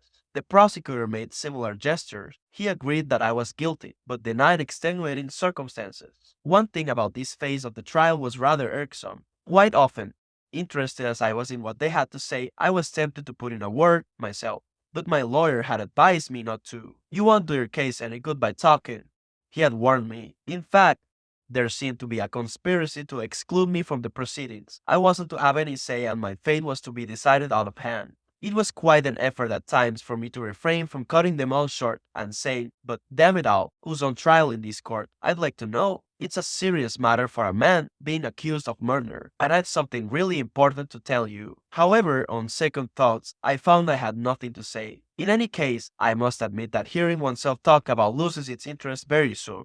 The prosecutor's speech, especially, began to bore me before he was halfway through it. The only things that really caught my attention were occasional phrases, his gestures, and some elaborate tirades, but these were isolated patches. What he was aiming at, I gathered, was to show that my crime was premeditated. I remember his saying at one moment, "I can prove this, gentlemen of the jury, to the hilt. First, you have the facts of the crime, which are as clear as daylight. And then you have what I may call the night side of this case, the dark workings of a criminal mentality." He began by summing up the facts from my mother's death onward. He stressed my heartlessness, my inability to state mother's age, my visit to the swimming pool where I met Marie, our matinee at the pictures where a Fernando film was showing, and finally my return with Marie to my rooms. I didn't quite follow his remarks at first, as he kept on mentioning the prisoner's mistress, whereas for me she was just Marie. Then he came to the subject of Raymond. It seemed to me that his way of treating the facts showed a certain shrewdness. All he said sounded quite plausible. I'd written the letter in collusion with Raymond so as to entice his mistress to his room and subject her to ill treatment by a man of more than dubious reputation. Then, on the beach, I'd provoked a brawl with Raymond's enemies, in the course of which Raymond was wounded.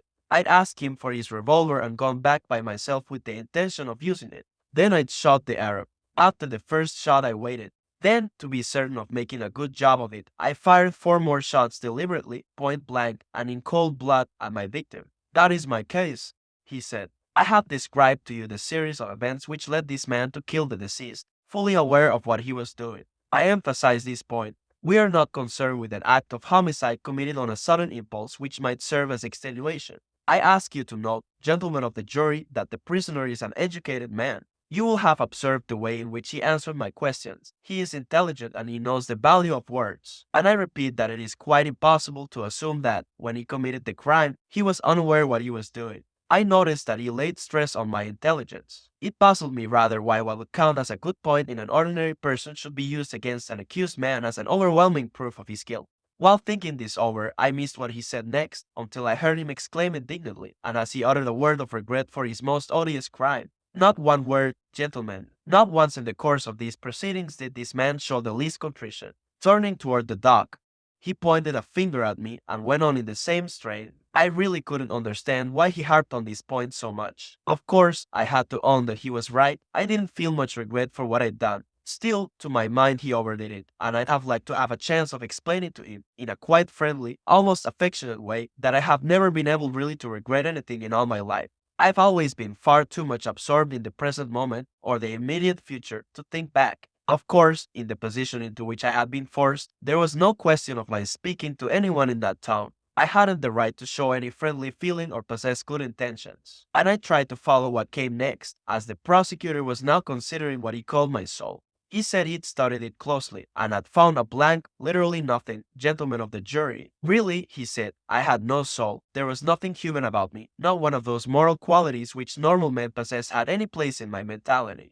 No doubt, he added, we should not reproach him with this. We cannot blame a man for lacking what it was never in his power to acquire. But in a criminal court, the wholly passive ideal of tolerance must give place to a sterner, loftier ideal, that of justice. Especially when this lack of every decent instinct is such as that of the man before you, a menace to society. He proceeded to discuss my conduct toward my mother, repeating what he had said in the course of the hearing. But he spoke at much greater length of my crime, at such length, indeed, that I lost the thread and was conscious only of the steadily increasing heat. A moment came when the prosecutor paused and, after a short silence, said in a low, vibrant voice, this same court, gentlemen, will be called on to try tomorrow that most odious of crimes, the murder of a father by his son. To his mind, such a crime was almost unimaginable, but he ventured to hope justice would be meted out without altering. And yet, he made bold to say, the horror that even the crime of parricide inspired and impaled beside the loathing inspired by my callousness. This man, who is morally guilty of his mother's death, is no less unfit to have a place in the community than that other man who did to death the father that begat him. And, indeed, the one crime led on to the other. The first of these two criminals, the man in the dock, set a precedent, if I may put it so, and authorized the second crime. Yes, gentlemen, I am convinced, here he raised his voice a tone, that you will not find I am exaggerating the case against the prisoner when I say that he is also guilty of the murder to be tried tomorrow in this court, and I look to you for a verdict accordingly. The prosecutor paused again to wipe the sweat off his face. He then explained that his duty was a painful one, but he would do it without flinching. This man has, I repeat, no place in a community whose basic principles he flouts without compunction. Nor, heartless as he is, has he any claim to mercy. I ask you to impose the extreme penalty of the law, and I ask it without a qualm. In the course of a long career, in which it has often been my duty to ask for a capital sentence, never have I felt that painful duty weigh so little on my mind as in the present case. In demanding a verdict of murder without extenuating circumstances, I am following not only the dictates of my conscience and a sacred obligation, but also those of the natural and righteous indignation I feel at the sight of a criminal devoid of the least spark of human feeling. When the prosecutor sat down, there was a longish silence. Personally, I was quite overcome by the heat and my amazement at what I had been hearing. The presiding judge gave a short cough and asked me in a very low tone if I had anything to say. I rose, and as I felt in the mood to speak, I said the first thing that crossed my mind, that I had no intention of killing the Arab. The judge replied that this statement would be taken into consideration by the court. Meanwhile, he would be glad to hear, before my counsel addressed the court, what were the motives of my crime. So far, he must admit, he hadn't fully understood the grounds of my defense. I tried to explain that it was because of the son, but I spoke too quickly and ran my words into each other. I was only too conscious that it sounded nonsensical, and, in fact, I heard people tittering. My lawyer shrugged his shoulders. Then he was directed to address the court in his turn, but all he did was to point out the lateness of the hour and to ask for an adjournment till the following afternoon. To this the judge agreed. When I was brought back next day, the electric fans were still churning up the heavy air and the jurymen plying their gaudy little fans in a sort of steady rhythm. The speech for the defense seemed to me interminable. At one moment, however, I pricked up my ears. It was when I heard him saying, "It is true I killed a man." He went on in the same strain, saying that when he referred to me, it seemed so queer that I bent toward the policeman on my right and asked him to explain. He told me to shut up, then, after a moment, whispered, "They all do that." It seemed to me that the idea behind it was still further to exclude me from the case, to put me off the map, so to speak, by substituting the lawyer for myself. Anyway, it hardly mattered. I already felt worlds away from this courtroom and its tedious proceedings. My lawyer, in any case, struck me as feeble to the point of being ridiculous. He hurried through his plea of provocation, and then he, too, started in about my soul. But I had an impression that he had much less talent than the prosecutor. I, too, he said. I've closely studied this man's soul, but unlike my learned friend for the prosecution, I have found something there. Indeed, I may say that I have read the prisoner's mind like an open book. What he had read there was that I was an excellent young fellow, a steady, conscientious worker who did his best by his employer, that I was popular with everyone and sympathetic in others' troubles. According to him, I was a dutiful son, who had supported his mother as long as he was able. After anxious consideration, I had reached the conclusion that, by entering the home, the old lady would have comforts that my means didn't permit me to provide for her. I am astounded, gentlemen, he added, by the attitude taken up by my learned friend in referring to this home. Surely, if proof be needed of the excellence of such institutions, we need only remember that they are promoted and financed by a government department. I noticed that he made no reference to the funeral, and this seemed to me a serious omission. But what with his long-windedness, the endless days and hours they had been discussing my soul, and the rest of it, I found that my mind had gone blurred. Everything was dissolving into a grayish, watery haze. Only one incident stands out. Toward the end, while my counsel rambled on, I heard the tin trumpet of an ice cream vendor in the street, a small, shrill sound cutting across the flow of words. And then a rush of memories went through my mind, memories of a life which was mine no longer and at once provided me with the surest, humblest pleasures, warm smells of summer, my favorite streets, the sky at evening, Marie's dresses and her laugh. The futility of what was happening here seemed to take me by the throat. I felt like vomiting, and I had only one idea, to get it over, to go back to my cell, and sleep, and sleep. Dimly I heard my counsel making his last appeal. Gentlemen of the jury, surely you will not send to his death a decent, hard-working young man, because for one tragic moment he lost his self-control. Is he not sufficiently punished by the lifelong remorse that is to be his lot? I confidently await your verdict, the only verdict possible, that of homicide with extenuating circumstances. The court rose, and the lawyer sat down, looking thoroughly exhausted. Some of his colleagues came to him and shook his hand. You put up a magnificent show, old man, I heard one of them say. Another lawyer even called me to witness. Fine, wasn't it? I agreed, but insincerely. I was far too tired to judge if it had been fine or otherwise. Meanwhile, the day was ending and the heat becoming less intense. By some vague sounds that reached me from the street, I knew that the cool of the evening had set in. We all sat on, waiting, and what we all were waiting for really concerned nobody but me. I looked round the courtroom. It was exactly as it had been on the first day. I met the eyes of the journalist in gray and the robot woman. This reminded me that not once during the whole hearing had I tried to catch Marie's eye. It wasn't that I'd forgotten her, only I was too preoccupied. I saw her now, seated between Celeste and Raymond. She gave me a little wave of her hand, as if to say, at last. She was smiling, but I could tell that she was rather anxious. But my heart seemed turned to stone, and I couldn't even return her smile. The judges came back to their seats. Someone read out to the jury, very rapidly, a string of questions. I caught a word here and there. Murder of malice aforethought, provocation, extenuating circumstances. The jury went out, and I was taken to the little room where I had already waited. My lawyer came to see me. He was very talkative and showed more cordiality and confidence than ever before. He assured me that all would go well and I'd get off with a few years' imprisonment or transportation. I asked him what were the chances of getting the sentence quashed. He said there was no chance of that. He had not raised any point of law, as this was apt to prejudice the jury, and it was difficult to get a judgment quashed except on technical grounds. I saw his point and agreed. Looking at the matter dispassionately, I shared his view. Otherwise, there would be no end to litigation. In any case, the lawyer said, you can appeal in the ordinary way, but I'm convinced the verdict will be favorable. We waited for quite a while, a good 3/4 of an hour, I should say. Then a bell rang. My lawyer left me, saying, the foreman of the jury will read out the answers. You will be called on after that to hear the judgment. Some doors banged. I heard people hurrying down flights of steps, but couldn't tell whether they were nearby or distant. Then I heard a voice droning away in the courtroom. When the bell rang again and I stepped back into the dock, the silence of the courtroom closed in round me, and with the silence came a queer sensation when I noticed that, for the first time, the young journalist kept his eyes averted. I didn't look in Marie's direction. In fact, I had no time to look, as the presiding judge had already started pronouncing a rigmarole to the effect that in the name of the French people I was to be decapitated in some public place. It seemed to me then that I could interpret the look on the faces of those present. It was one of almost respectful sympathy. The policeman, too, handled me very gently. The lawyer placed his hand on my wrist. I had stopped thinking altogether. I heard the judge's voice asking if I had anything more to say. After thinking for a moment, I answered, no. Then the policeman led me out. I have just refused, for the third time, to see the prison chaplain. I have nothing to say to him, don't feel like talking, and shall be seeing him quite soon enough anyway. The only thing that interests me now is the problem of circumventing the machine, learning if the inevitable admits a loophole. They have moved me to another cell. In this one, lying on my back, I can see the sky, and there is nothing else to see. All my time is spent in watching the slowly changing colors of the sky as they move on to night.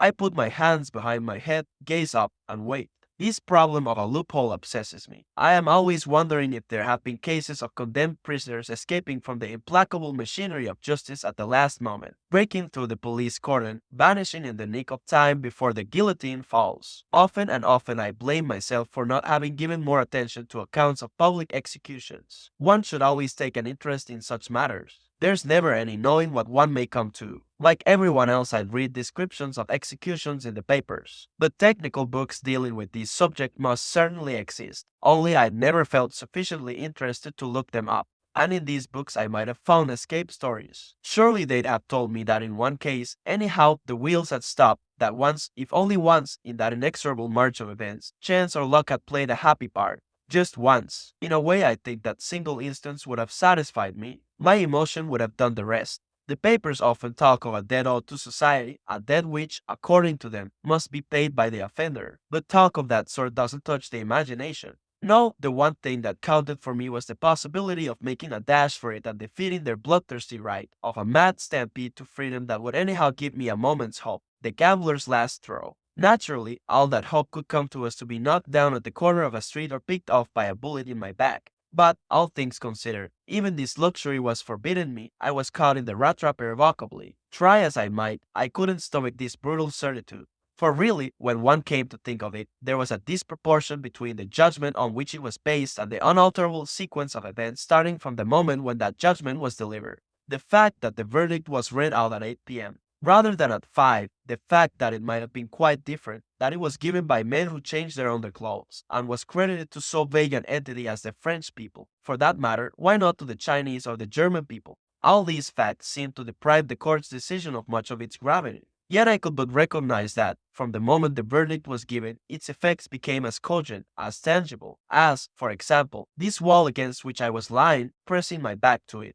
When such thoughts crossed my mind, I remembered a story mother used to tell me about my father. I never set eyes on him. Perhaps the only things I really knew about him were what mother had told me. One of these was that he'd gone to see a murderer executed. The mere thought of it turned his stomach, but he'd seen it through and, on coming home, was violently sick. At the time, I found my father's conduct rather disgusting, but now I understood it was so natural. How had I failed to recognize that nothing was more important than an execution, that, viewed from one angle, it's the only thing that can genuinely interest a man? And I decided that, if ever I got out of jail, I'd attend every execution that took place. I was unwise, no doubt, even to consider this possibility, for the moment I'd pictured myself in freedom, standing behind a double rank of policemen, on the right side of the line, so to speak, the mere thought of being an onlooker who comes to see the show and can go home and vomit afterward, flooded my mind with a wild, absurd exultation. It was a stupid thing to let my imagination run away with me like that. A moment later I had a shivering fit and had to wrap myself closely in my blanket. But my teeth went on chattering, nothing would stop them. Still, obviously, one can't be sensible all the time. Another equally ridiculous fancy of mine was to frame new laws, altering the penalties. What was wanted, to my mind, was to give the criminal a chance, if only a dog's chance, say, one chance in 1,000. There might be some drug or combination of drugs which would kill the patient 990 times in 1,000, and he should know this was, of course, essential, for after taking much thought, calmly I came to the conclusion that what was wrong about the guillotine was that the condemned man had no chance at all, absolutely none. In fact, the patient's death had been ordained irrevocably. It was a foregone conclusion. If by some fluke the knife didn't do its job, they started again. So it came to this, that, against the grain, no doubt, the condemned man had to hope the apparatus was in good working order. This, I thought, was a flaw in the system, and, on the face of it, my view was sound enough. On the other hand, I had to admit it proved the efficiency of the system. It came to this, the man under sentence was obliged to collaborate mentally. It was in his interest that all should go off without a hitch. Another thing I had to recognize was that, until now, I'd had wrong ideas on the subject.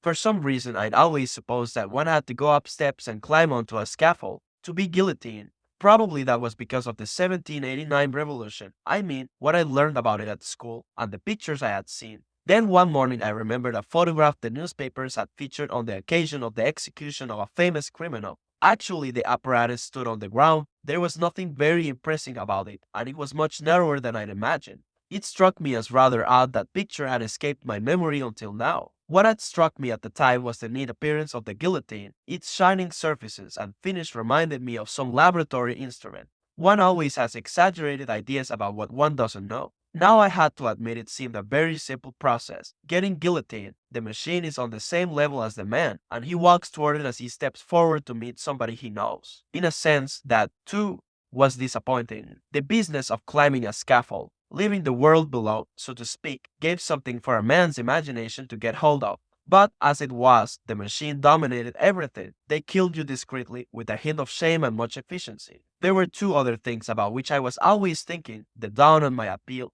However, I did my best to keep my mind off these thoughts. I lay down, looked up at the sky, and forced myself to study it. When the light began to turn green, I knew that night was coming. Another thing I did to deflect the course of my thoughts was to listen to my heart. I couldn't imagine that this faint throbbing which had been with me for so long would ever cease. Imagination has never been one of my strong points. Still, I tried to picture a moment when the beating of my heart no longer echoed in my head. But in vain. The dawn and my appeal were still there, and I ended by believing it was a silly thing to try to force one's thoughts out of their natural groove. They always came for one at dawn, that much I knew. So, really, all my nights were spent in waiting for that dawn. I have never liked being taken by surprise. When something happens to me, I want to be ready for it. That's why I got into the habit of sleeping off and on in the daytime and watching through the night for the first hint of daybreak in the dark dome above.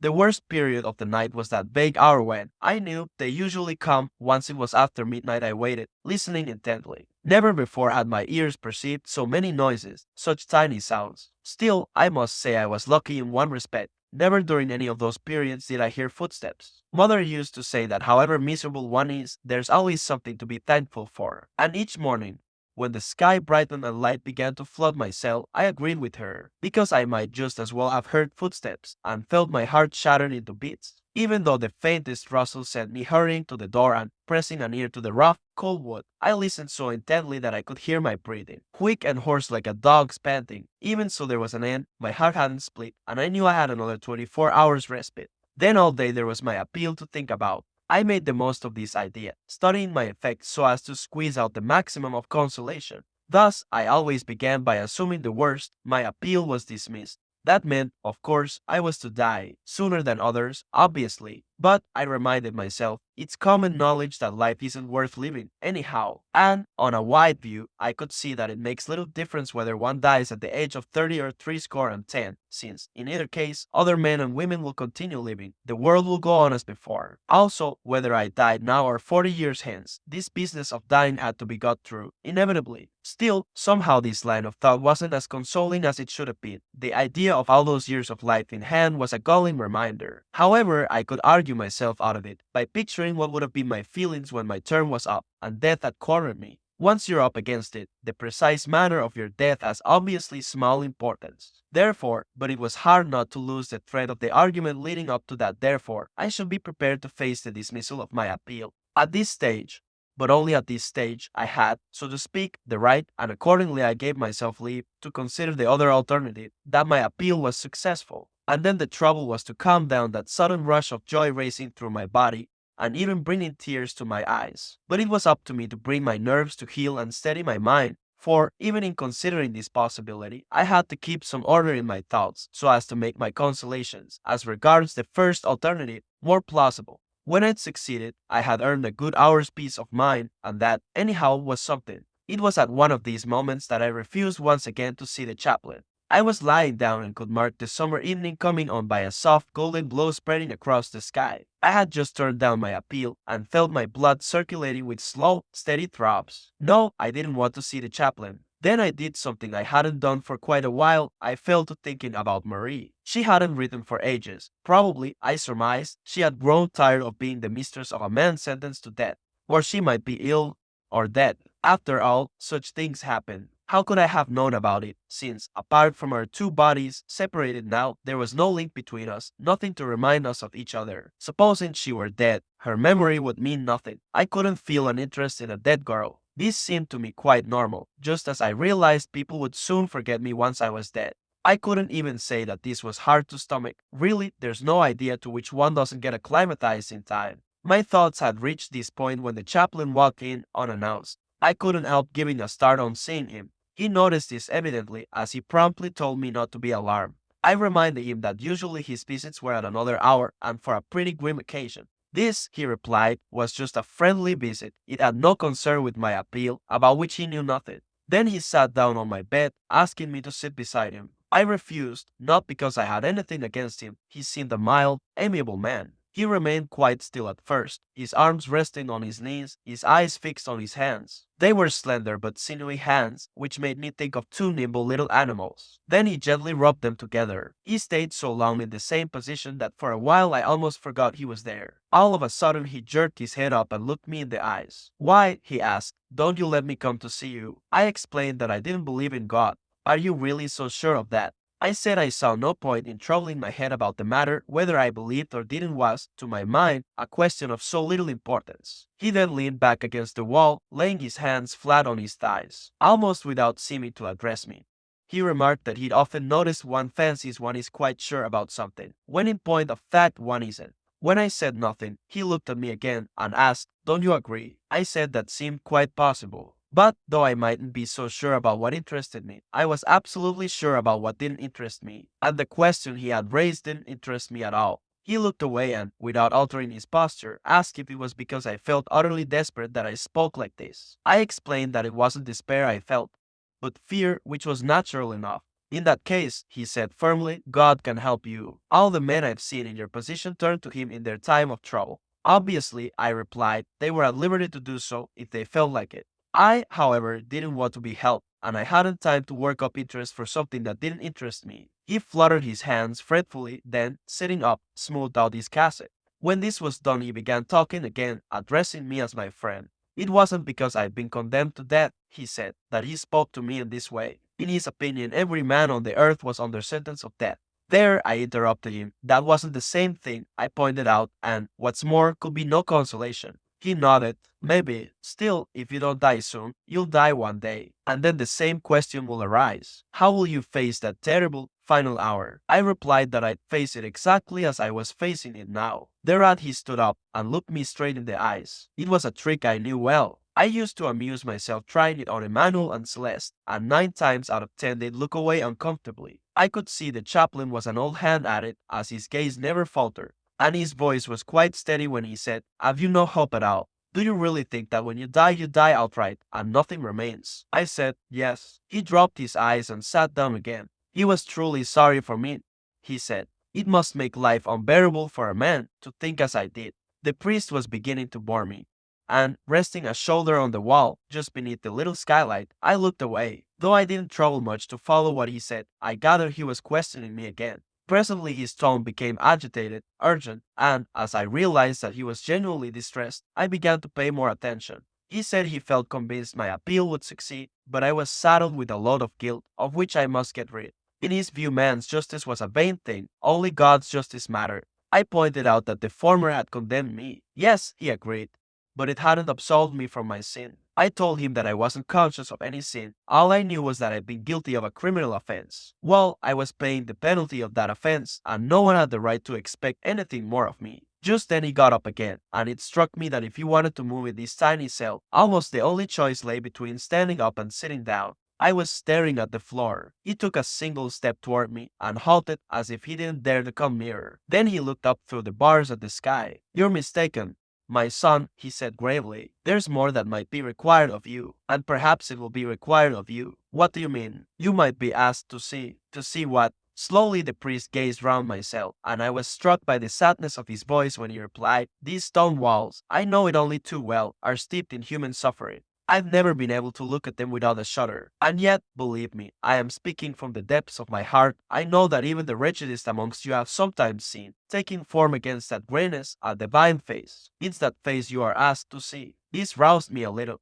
I informed him that I'd been staring at those walls for months. There was nobody, nothing in the world. I knew better than I knew them. And once upon a time, perhaps I used to try to see a face, but it was a sun-gold face lit up with desire, Marie's face. I had no luck, I'd never seen it, and now I'd given up trying. Indeed, I'd never seen anything taking form, as he called it, against those grey walls. The chaplain gazed at me with a sort of sadness. I now had my back to the wall and light was flowing over my forehead. He muttered some words I didn't catch, then abruptly asked if he might kiss me. I said no. Then he turned, came up to the wall, and slowly drew his hand along it. Do you really love these earthly things so very much? He asked in a low voice. I made no reply. For quite a while he kept his eyes averted. His presence was getting more and more irksome, and I was on the point of telling him to go and leave me in peace when all of a sudden he swung round on me and burst out passionately. No, no, I refused to believe it. I'm sure you've often wished there was an afterlife. Of course I had, I told him. Everybody has that wish at times, but that had no more importance than wishing to be rich, or to swim very fast, or to have a better shaped mouth.